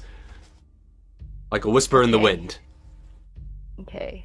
I want to be next to the closest guy to Jambla and then sneak attack him. Alright. So you, so it takes some improvisation on your character's part because she's going blind through this mist, but you follow the sound of the fighting while staying low, using the terrain to your advantage, as uneven as it is, but you make your way through the smoke and sort of crouch down, stealthing along, come out the other side, and seem to have been unnoticed by the hostiles that were once shooting at you. And you see Jamla engaging two enemies that are sort of on either side of her. And you want to attack one of them?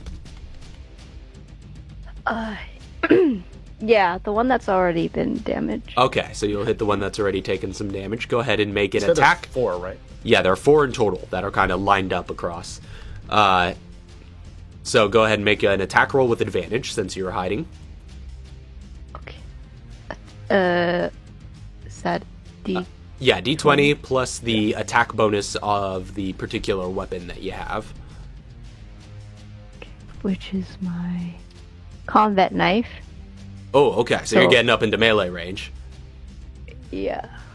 Actually, Isn't that better? I don't know if you would be able to get that far with your movement, because I said they were quite far. They were about 60 feet Yeah. across, okay. and you only have about 'Cause they're 30 like- feet of movement. Because we're in the middle of this room and they're all coming in from the. Yeah. They're at like the door right now. So you'd Okay, have I'll to do use my a ranged Glock. weapon. Okay, you're using your Glock. So you pull out a handgun and just, as you come out the other side, just... Sorry, so it's D20 plus plus your weapon's attack bonus.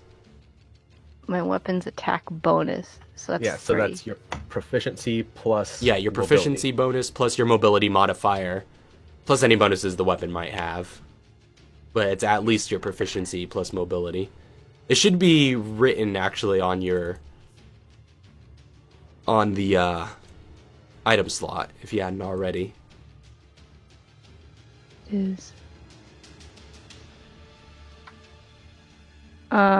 it's a +3. You're attacking with your On the Glock? Glock. Yeah. Yeah, so the Glock is a +7 in total. I've written down from our test session. Oh. +7. And then mobility. No, in total. That's 2. including all of that stuff. Oh. So Yeah, your so that should mobility be- modifier. Yeah. Right? Alright, so that's a 25. You have advantage as well, so go ahead and roll it again to see if you could crit. Never hurts. Alright, either way, 25 and 15 25. both hit, so go ahead and roll your damage and you can add your sneak attack bonus. Okay. Okay, sneak attack. So roll the that's weapons damage dice, 66. plus your mobility modifier, plus the sneak attack. Mobility modifier. Plus. +7, right? From the Glock? No. That's only your No. bonus to attack. So the bonus to damage is just your mobility modifier and any bonus from your weapon, which I'm assuming, I think it's a +1 Glock, seeing as you have a +7. Yeah, because mobility and proficiency would be 6. Then, yeah, that must mean... +3 damage. So, yeah, that's +3 damage in total. In addition to all the damage dice. Oh, and close. Though you're missing the weapons damage, so just roll a d10 and add it to that. Well, what's the rate of fire on a Glock? That's 1. Okay. So that's 29 points of damage in total. Doesn't matter. This guy had already been a little bit weakened. You definitely overkilled him as you just like pull out your Glock and precisely lobotomize him with a shot from it. And his head just like splatters against the opposite wall and he falls dead. It's one of them down. Good shooting. Thank you. Good slashing.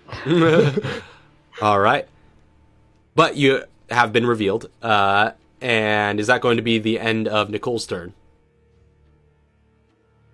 I don't think there's anything else you can do because you've exhausted all of your movement and used your action and your bonus action. So actually, I think that's pretty much everything for you.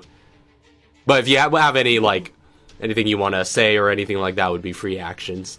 So feel free to do that as within your turn. I just said nice slash into Diablo. So next up is going to be Nadine. She is going to catch up with all of you and just sort of say to the scientist, just like, or the engineer, just like, stay down, Will. And she moves ahead and she's going to sort of get close to you all and wants to start giving some support. She is... We have a healer. Oh, great. Help me. I don't know what all... I don't know what all materials she has, so I'm just going to assume that she has everything needed to do what I'm just going to make her do. So she... I'll keep track of what you spend. All right. Oh, she actually has an efficient use on that. So maybe. But I'll, she's going to go up. Are either of you looking particularly hurt? Where's Jamla? Yep. I don't see your health bar. By the way, I was going to say that about Jamla. I don't think I have her journal. Oh. Entry. Let's see. Let's see.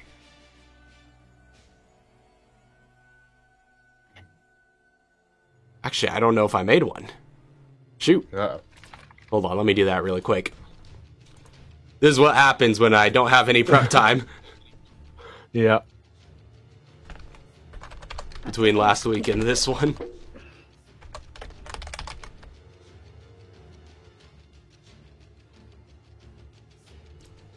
Okay. Stand by really quick while I upload some files. Well, actually, if you just want to wait on my turn while I'm going. Oh, right. Make it. Yeah. So, hold on, let me see if lessen the amount of downtime. Okay.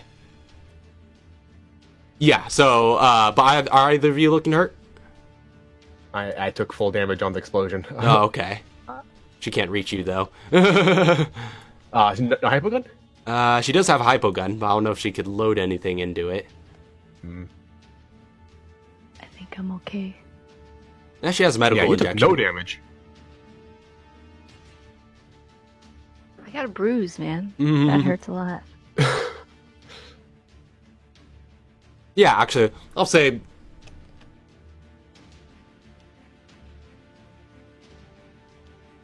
Let's see. Yeah, for the sake of this, I'll say she had a medical injection crafted, because I do not... She probably would. Yeah, I don't know what all of Mel's prep was, so she's just gonna use her action to load that into the hypo gun and shoot it at Jamla. You receive 16 points of healing. Nice.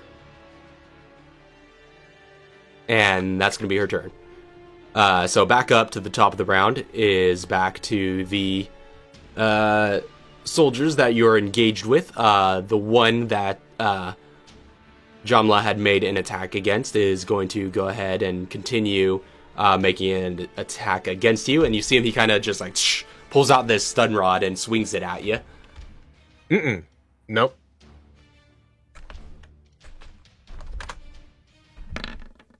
That's a natural 20. Please don't.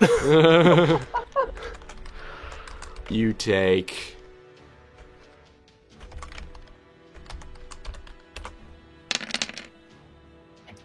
16 points of bludgeoning and shock damage. So, okay, I just go back down to what I was. Alright, so just like as he hits you with a solid shock. And the other two still have a fair bit of distance. They're going to start taking shots against all of you, and so there's two more shots. One's going to go actually they're after you just took out one of their guys, they're both going to place their shots on Nicole. That's a bad idea. It's a 17 to hit and an 18 to hit. Oh, they both. It's a new round, so you do have your uncanny dodge, but you could only use it against one of these. The first one or the second one? The Well, I guess, yeah, I'll have you decide before I roll the second one. I guess the second one. I'll dodge that. Alright. Uncanny dodge the second attack, which deals 13 points of damage, so that's reduced to 6. So you take 21 points of damage in total.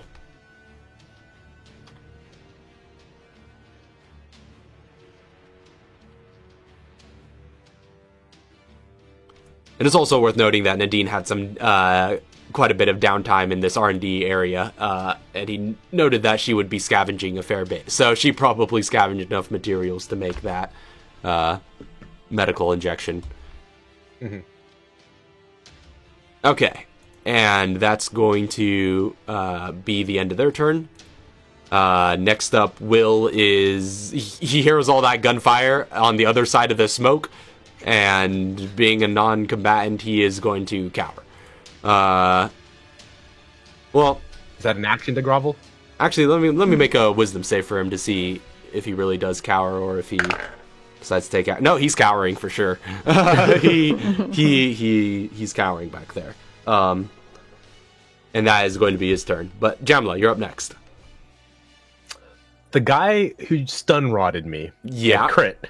Uh-huh. Is he at full? He's at full. Nobody said him yet? I'm going to turn to him, and just like my tentacle arms are going to just like flare wide and just like splay out in this display of power. By the way, get me my character sheet or my character journal. Like her arms are going to like splay out, and her eyes are going to start glowing this bright green haze, and he has to make a save or be stunned. Oh, what? I'm using Evil Eyes. Snap, son. So I'm using Eye Blast. Evil Eyes is for advantage on intimidation. Right. I'm using Eye Blast. So he needs to make a what kind of save? I'm looking for Eye Blast right now. That is Constitution save. You make a Constitution save of 17. Okay, hold on. Let me get you your thing. Mm-hmm.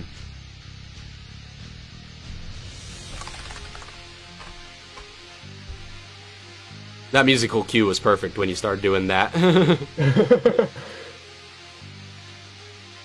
Okay, hold on. This may take a sec. And then I'll make his save. Mm-hmm. And then you guys get to see what... Because, like, her pose in her character, she is basically what she's doing right now, where she's just... with her big arms. She's real big and intimidating, and her eyes are just, like, glowing. How tall is she? She's actually kind of small. She's 5'2". But her arms make her look bigger. What's your hit point total? My hit point total? 100. Okay.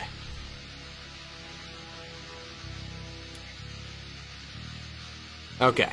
I think there are multiple people in this party that actually have an even 100 hit points. Oh, really? Exactly 100? Yeah. Wait, no! I have more than 100! What? Since when? My constitution increased. Oh, in your build? Yeah. Okay, so what's the actual total? I have 111, actually. I just realized my constitution went up. 16 to 18. Alright, I'll note that on here. The stream card is a little bit inaccurate, but Yeah. Oh, my bad. bear that in mind.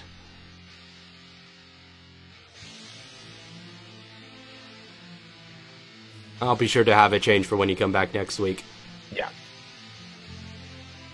So what's... I'll just add 11 to that, so I'm at 7%. Alright, you should have access to that. Let me know if you could drag it out.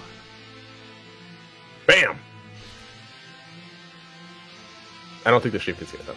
But Yeah, the stream can't see it, but I'll just transition it on for a sec. But yeah. So, he has to make a con save, DC of 17, or be stunned. Alright. Constitution saving throw.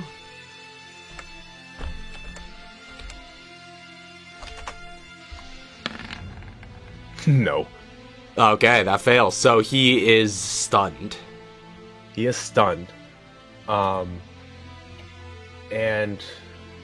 I have to make an attack to offhand attack as a bonus action, right? Yes, you do. Okay. So I think I have that's your action then? bonus. That is my action. Alright. So, is that your whole turn? You staying put? Yeah. Actually, can I maneuver myself to be as close to, like, being within his... No, screw that guy. He's stunned. He can't attack of opportunity me. I'm going to move on to someone else. Alright, so you just like splay out and unleash your full potential, and this guy just sees this and just begins to cower in wets fear himself. As he has been momentarily stunned by this display. As he sort of just like reels a bit, and you see his sort of plaga mandibles actually erupt from his mouth, just sort of instinctively, and sort of hisses back at you, but just like reels for a moment. He seems wait a quite minute. perturbed. He's also blinded. All right, he's blinded. Yeah. And then he takes 2d4 damage. 3. He takes 3 points He takes 3 points of damage just for hitting me, pissing me off. All right, and that's the end of your turn? Yeah, that's the end of my turn. So, he does become unstunned at the end of my next turn. So, Okay. guys, kill him. I basically just go, ah! And he goes, ah! And then I run away to the next guy. I'm just like, kill him! He's not going to stay like that very longer. All right, that's the end of Jamlo's turn. Nicole's up next, and you are able to capitalize on this. The individual that Jamlo was fighting previously is now stunned, which means all of your attacks have advantage against them, Ooh, okay, yeah. which also gives you sneak attack, is one way to get it. Yeah, I'll do that. I'll shoot the blind man. All right.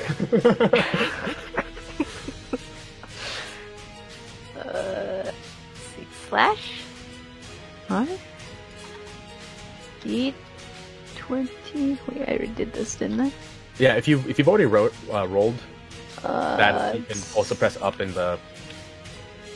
Yeah, if you go into a blank chat box, you just press up on the up arrow key, and it will bring it up to... It'll bring up past... yeah, past inputs. So 20, well, go ahead and roll it again. You have advantage, so roll twice and take the higher of the two.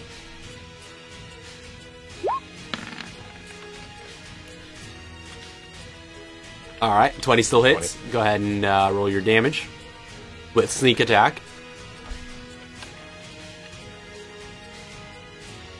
I think that's right. Yes, actually, that is. That's everything. Yeah. So... Wait. There's a +2 and a +3. I'm not sure where that's coming from, but... Because of the clock damage is +3. Yeah, well, No? it's Damage? a plus The one +3 Glock. is- And the +3 is including the Glock's bonus and the mobility modifier. And I think you put the mobility modifier on there again as a +2. +2 What's the +2 from? is Yeah, what's mobility modifier. yeah? So that's included in that's the included +3. in the Okay, +3. yeah. So that's Okay. 28 in total. Okay. That's still a lot. I think you did more on that one than the Yeah, rest of the which guys. actually still just kills this guy with the little bit of damage he took from the intimidation factor. So just another, just moving through the room and just like, and you see her just move through and tactically take heads off of their shoulders. So that guy goes down in a splatter. Is that going to be your turn? Are you going to use any movement? You can still hide because you didn't use your bonus action this That's true. You can Yeah. use your bonus action to dash, disengage, or hide. You don't really have anything to disengage from right now, so you could dash or You can hide. dash and get closer. Well, actually, you could also just move and get closer. Yeah, the rest of the guys are within your movement speed if you want to get to melee range with them. Yeah, I'll get into melee. I'll join the melee club. All right, Oh, so yeah. you get Join up me. close. This is great fun. Yeah, are you going against the same target as Jamla or the other guy? There's two of them left. Ah. 2 heads are better than 1. I'll go against the same target. All right, This drama. so you gang up on this guy. Nadine's up next, following closely behind. She could actually get to you guys with her movement now. Seeing that Nicole's looking pretty rough, she's just going to use a quick treat wounds. Be right back, Goody. Let's see. And she's going to give you some healing. For 5 points of healing. That towards Nicole. Yeah, towards Nicole.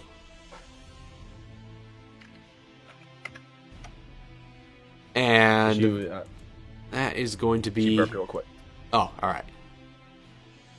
That is going to be her turn, so that's her action. And you see, at this point, she actually has, like... she's basically in full gear mode. Like, she's got, like, a mask pulled up over her, the lower part of her face, kind of like a SWAT officer. And it's like, she has, like, some goggles pulled down over her head. Oh. So she's like full in like decontamination mode. Basically, yeah, she's in her field mode right now. So that is going to be Nadine's turn. Back up to the top of the round is going to be back to these hostiles, these Majini that seem to have infiltrated the base. The one that still has range is going to take a shot at Jamla. With his AK, and he's just like starts putting some shots down range. That's going to be 14 to hit. No. All right, so you dodge out of the way and use the allied target that is between you to your advantage to sort of evade his attacks. Next is going to be the one that is in melee with you, and he has perfectly full volition. Yeah. For now, I mean. And he is actually... He's going to see the situation he is in and being kind of surrounded and flanked on either side. And he's just sort of just going to call out for the manifold. And you see him pull the pin on a grenade on his belt and drop it at his feet. And I need all three of you to make mobility saving throws. Oh, this dude, I respect him. Grenade! Should I roll for... Nina's So character he as well? I actually think she has a plus succeeds. I will let her six roll on when she both gets saves. back. Okay. Because with her evasion, it's going to be rather trivial, either way, so Yeah, it's true. it won't change the course of the fight for her. I need to roll for Nadine. No, Nadine. Wait, let me see. What's the radius? Because she actually has to be within touch She range did move up close. of Nicole. She's within 10 feet of this within guy, 10 at feet. least. Yeah, so she would be within the range as well. So she needs to make a save. Nina, you back? Yes. Make a mobility save. Martyrdommed us. Make a mobility save. He Yeah, just martyrdommed us. yeah. He saw he was surrounded, and he just pulled a pin on a grenade and dropped it at his feet. So saving throw, right? Yep. Is that a nat 20 from Jabba? Yeah. Oh, wow. So everybody succeeds. Which for Nicole, with your evasion, means you take no damage as you see that grenade drop, and you are just like out of there. You dive roll out of the way, and behind a piece of debris that gives you full cover from the explosion and shrapnel before moving back into your position. But the rest of you take half damage, which will bring this down to 7 points of damage to all involved. I actually, like, instead of dodging out of the way, my arms, like, form together to make a shield in front of me and takes the... Nice. And he's actually still kicking. And so it's just like this explosion goes off in the middle of this and just... and he is just charred and dazed. But he's like, her. And he is still ready to go. But that's his action. Next up is going to be Will, who's still cowering. And Jamala's up next. He threw a grenade and was like, "Ah, don't hit me!" Yeah, he heard that explosion and his ears are just ringing again. He's still dealing with it. So, Jamala, you're up next. This dude just freaking blew me up. You know how many times I've been blown up in the last week? I'm gonna just unleash. Wait, hold on. Actually, let me look at something real quick.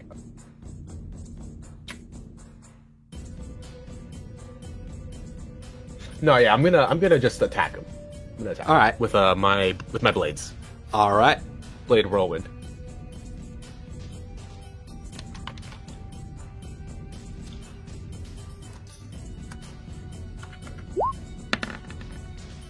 $20 to hit.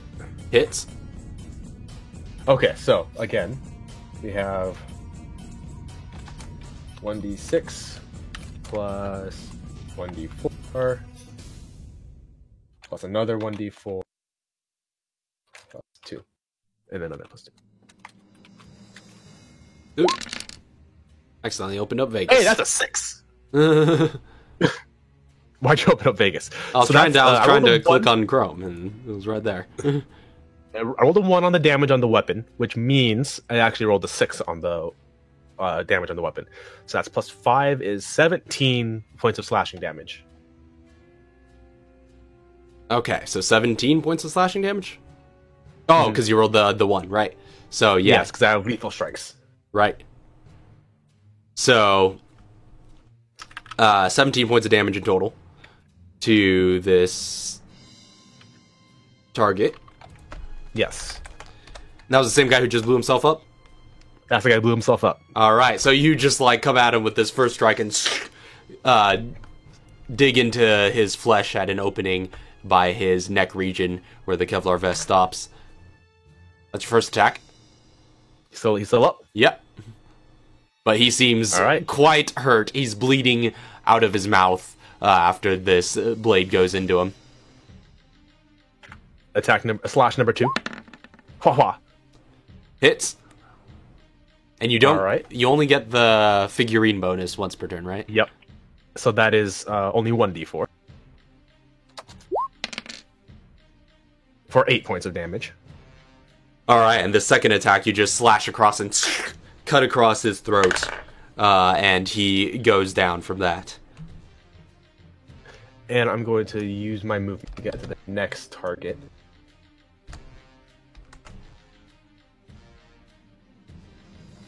And bonus action slash that guy too. Alright. With your offhand attack. With my offhand attack.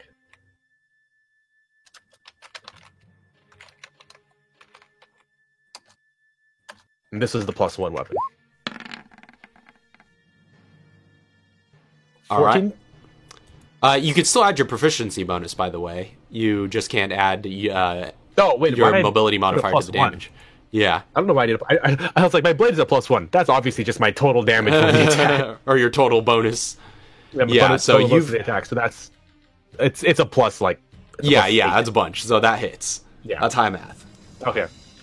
That's very high math. All right, so this is the offhand attack, which is 1d6 plus 1d4 plus 2 plus 1. That is 11 points of slashing damage on my offhand. All right. Oh, well, no, that's without your modifier That is mobility. with my mobility. That is with my mobility because my fighting style of armed allows me Oh, to add right, a modifier right. to my offhand. I forgot about that. I'm good with blades. You're just the perfect melee fighter. All right, so that's 11 points of damage to that second target. 11 points, and that is all I can do. All right, so you end your turn next to him. Next up is Nicole.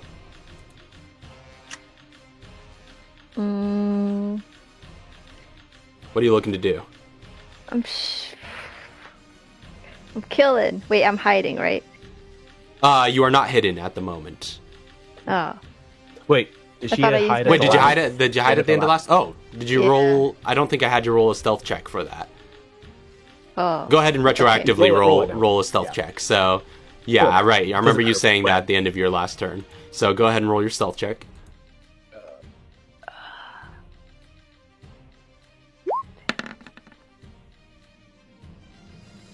So that's a 23. So you are definitely pretty well hidden. You just slip back into the smoke screen and mask yourself from this remaining soldier. Hell yeah, baby. Okay. Then I use sneak attack.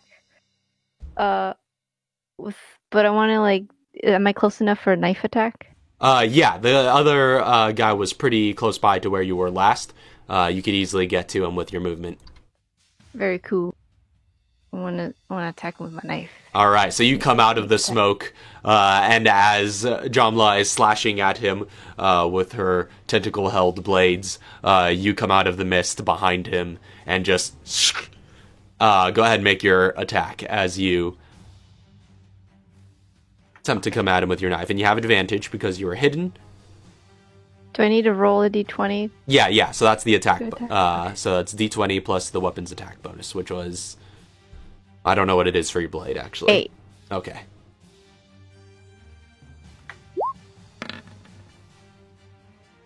And you have advantage, so roll again.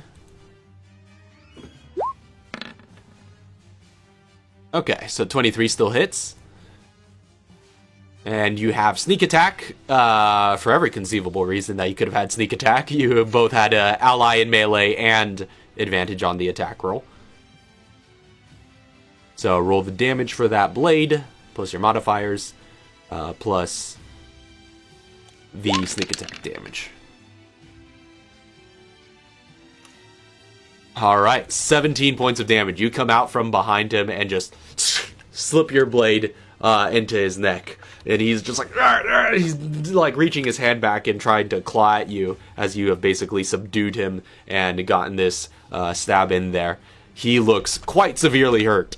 But is still kicking and literally kicking out and trying to push Jamla away as he's like clawing with his hands over his shoulder trying to get you. But you're right on top of him. He looks to be on death's door, but he's still alive. What a fighter. Yeah. All right, so is that the end of your turn? Yes. All right, so Nadine is up next. There's only 2 guys left, right? No, this is the only guy left. Last one. This is the last one. Okay. Last Yeah. one got. Let's see.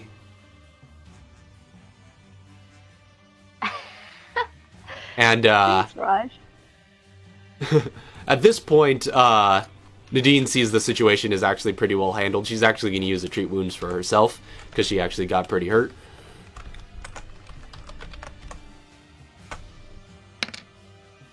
So it's 6 hit points to her, and she's going to stay close by in case you need extra enforcement. And that's going to be the end of her turn. Back up to the top, though. This guy is surrounded by both of you, but is still kicking and is still fighting. He is...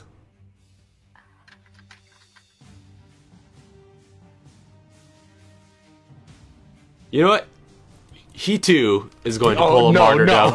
Seeing this weakened state and feeling like he is at his last breath as the blade sinks into him, he's just also going to reach for his waistband and pull the pin on a nade and just like hold it close to his chest and just let it go. So he is going to just obliterate into ribbons. I need everybody around him to make mobility saves. And a constitution save from all that blood. Yeah. And Nadine is actually out of the way this time since she stayed back and healed herself.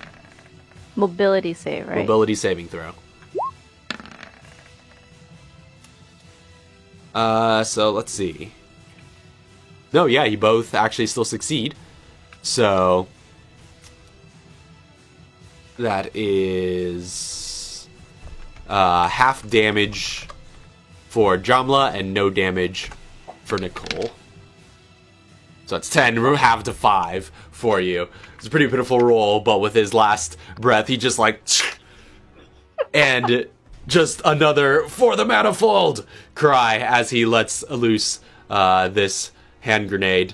And the two of you see this. You again bring up your tentacle shield as Nicole just like unhands him and breaks away, pulling her knife back and retreating you with her pretty outstanding agility and escaping away from the explosion, finding cover before it goes off. And with that, the last of them seem to have fallen. But you hear other activity going on elsewhere within the base. I am sick and tired of being blown up.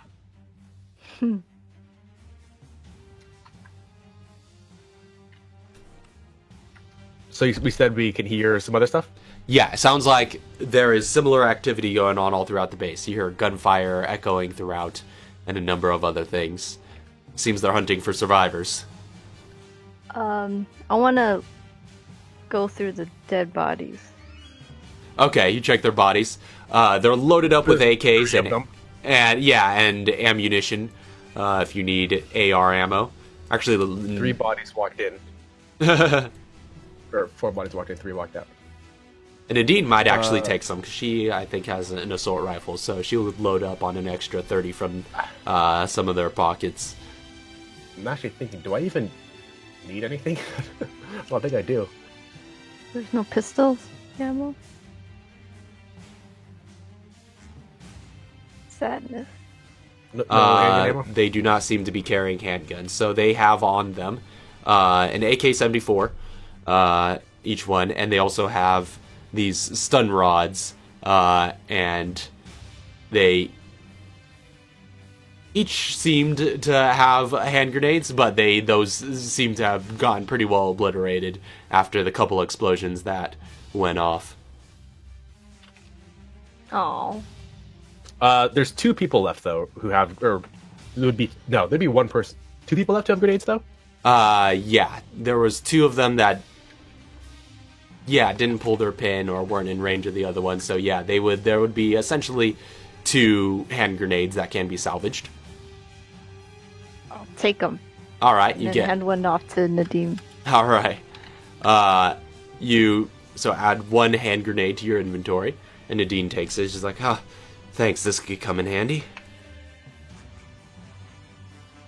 Can I find, like, can we see, like, who are they? Are you just attempting to find any sort of identifying features or anything? Mm-hmm. I'll say make an investigation check to see what you could gather from these bodies. Okay. Hang on. Is Will's full name William? You don't know. I've been around for a couple days. You've only heard him as Will. Hey, Will, are you okay? Is it over? Yes, it's over. You see him kind of, the smoke starts to fade as he kind of comes crawling out of his cubby. And you see he is tattered and just like sort of blackened with soot all over his sort of office-like attire. Don't worry, it washes out. Okay. What's going on? Who are these people? What's all happening? I don't know, but Plaga. I know how to deal with Plaga. These are Plaga? Mm-hmm. And he kind of looks at like the scattered remains all over the floor. Nicole, One of them's got like that. yeah, and one of them still had that sort of open mandible coming out of his mouth. Nicole rolled a 10 on investigation. Mm-hmm. So, wait, actually, do you have that, what's that agent feature? Mm-hmm. Do you have highly skilled? I think is what it's You're called. level 11, right? Who? Me? Are you level 11? Yeah, you Yeah. have to because you're rolling 6 Yeah. and 6. Yeah, So, ability check. You treat all dice rolls under 10 as 10 for skill checks. For skill checks, I think you have to be proficient with it, though. Oh, skill Yeah. checks you are proficient in. Yeah. With proficiency. Yep. So, yeah, I think that, judging by the size of that bonus, you are proficient in investigation. So, yeah, that's actually a 16. So Oh. minimum you can roll on all of your Proficient skills. skills that you have proficiency in is 10 plus the number. You cannot roll below that. So like for your stealth, I think you can roll a minimum of 20. Oh, yeah, that's right. If you ever rolled under 10 on stealth, yeah, earlier, then that would have just gone up to 10 plus the bonus. Oh. So, yeah. It's actually a 16. Yeah, so bear that in mind. So that's a 16 for Freaking investigation. Yeah, agents, man, this is what they're good at. No, yeah, you search the bodies and you start rifling through them. You do actually recognize with some investigation that these seem to be, well, you kind of got the sense after they yelled for the manifold, but these are definitely manifold operatives. You do find manifold paraphernalia on them. They seem to have patches with the manifold emblem, and they also seem to have what you would recognize as actually a pretty standard issue manifold loadout. There's a standard issue manifold loadout? What does that mean? What's a loadout? like Just the the weaponry. the weaponry that they Armor. had, the Oh, AK-74, oh, okay. the Kevlar vest, the hand grenades, the stun rods. Yeah, you recognize this as stuff that they pretty much outfit their turned mercenary army with. Ugh. And the actual people in the mercenary army are pretty much they could be anybody. Mm. Because it's just whoever they can get on into a plaga. Or Basically. a plaga into, I mean. Yeah, they could lure Take in any trained people and then basically infect them and turn them to any into any cause. Oh. Damn. Basically, yeah, they're able to basically just turn them into zealots for the cause, at least. The manifold. Mm-hmm. You must be careful. Okay. These plaga, they spread very fast. First of Yeah. all, hold on. Who the fuck are you?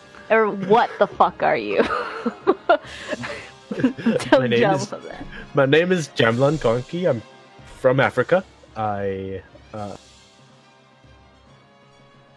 Very tragic backstory, but just to say, I come to America after BSAA, pick me up, refugee, but I have a lot of combat experience.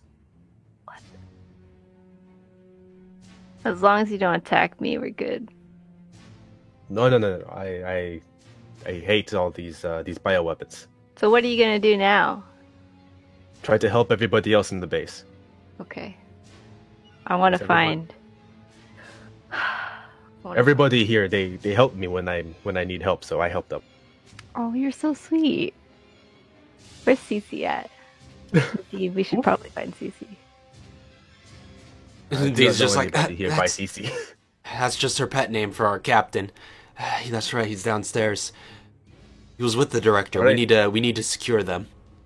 We go downstairs. Head just, And I'm Will's working just stealthily. trailing along, with it just still covered in. So he's just like, Is it still what do I- dark? Well, like I said, it's the what lights remain have been flickering this whole time, so it's dim. Dude, that would have but been a yeah. hell of a sweet fight. Yeah, that's what. That was the imagery I was keeping in mind when you went in there with Oh, man. with the tentacles flailing Dude. around. Like it's just like Dude, that strobe was- lights of you, strobe light changes slap everything now. snapshots. Yeah, of you flailing around with your tentacles. Just like tentacles out, just like flip, like No, just like yeah, little bits of you were information. you were Oh, a total man, that's horror movie monster, especially Yeah, when you I'm- teleported. I'm definitely afraid. just like there's flashing, then it goes dark for like a couple seconds. It flashes, and I'm suddenly there. Yeah. Yeah. It's so good. I'm a freaking monster. Let's go. So Will's just like, what am I to do? You stay low, stay hidden. Don't make a sound. These guys, it sounds like they're all over the place. Stay low, stay hidden. Okay. Did she I'll stay here. stutter, Will? I'll stay here. Okay, I'll stay here.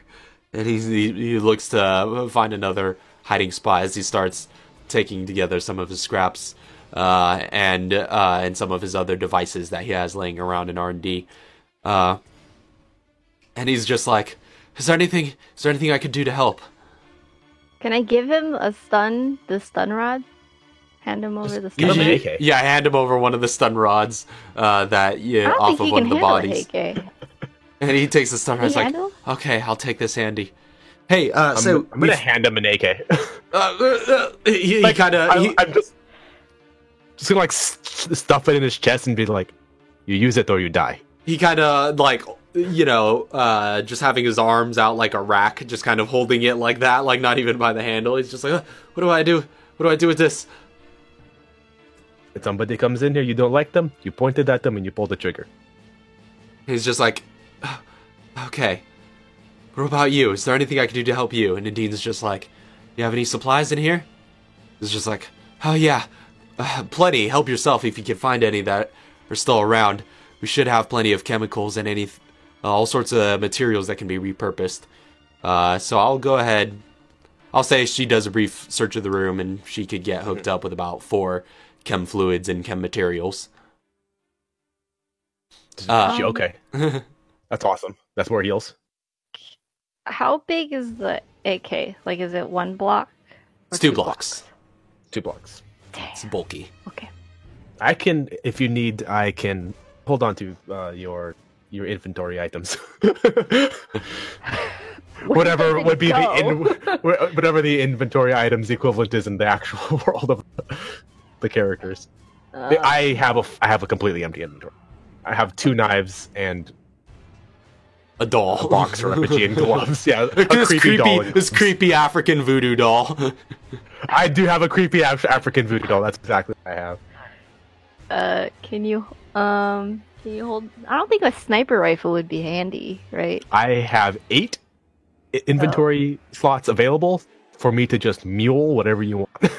Okay, yeah. Can you hold my sniper rifle? And I'll take I the guess. Just okay. Just put Hey, that over. What is it? you're coming along with us.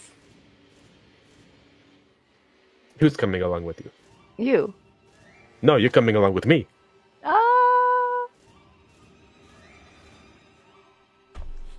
The only way for you to help is to help the director. No? I would guess. Yeah, that's what we're going to. All right, you follow me. We go get the director. Okay. You're the boss.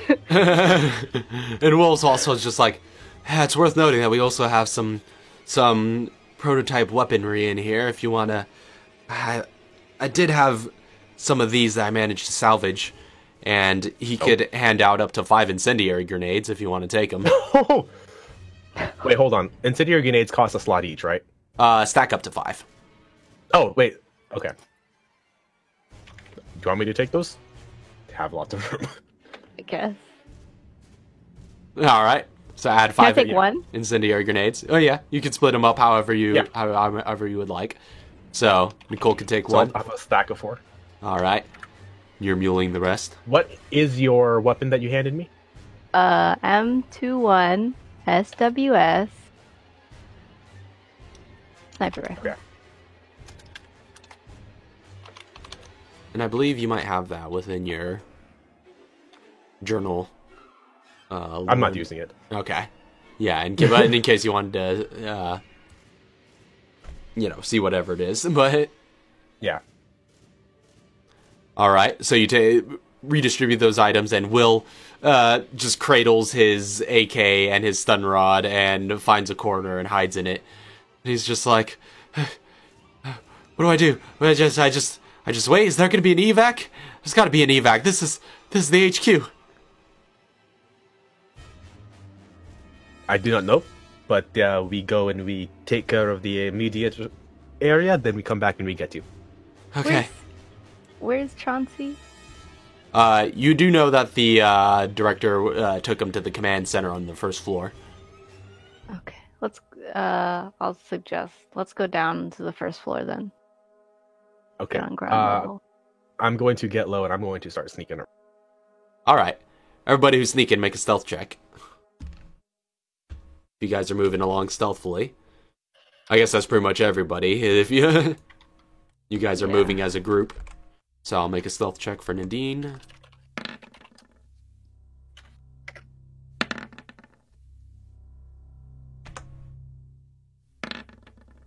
Nice. She doesn't have a huge mobility, but she's getting really fortunate mobility rolls all night. Yep. Okay. So I technically rolled the lowest. Yeah, Nicole rolled I guess that's a 20 for your stealth. This is 10 plus 10. Thanks to your highly skilled feature. So that's a 20, an 18, and a 20. So the flickering lights within the base and the sort of dimness of it all and the musky atmosphere allow you guys to pretty easily move out subtly. And from a distance, everyone's pretty much silhouettes. And so, even if someone were to see you, it would take a moment to identify friend or foe. And so you guys are actually able to pretty sneakily move along. The elevator you find is out of commission, naturally, has been blown to bits. But the staircase you find, the stairwell, is in a bit of, has been quite damaged. And there are gaps in the stairs even at some points. But you're still pretty easily able to move along. So you guys make your way downstairs, head into the hallways. I'm assuming we might not have any, while there's still gunfire actively happening, so we're not going to get any short rests. You're not going to get any what? Short rests. If you want to take an hour, you could make a short rest. That's what I'm saying. There's gunfire actively happening right now, right? Yeah. Yeah, okay. So, all right, yeah. It's your call. If you want to take a short rest. Oh, no, we don't It's worth... stop. Okay. There's people in danger. We need to help them. Yeah, it's worth noting short rest is an hour. So, yeah. This should be done by I was going to say. Situation could drastically change within an hour. So, you keep moving along. You exit to the first floor hallways. Who's leading the pack? If no one's going to stop her, Jamila is. Yeah. All right. It's Jim. So go ahead and make a perception take check. charge.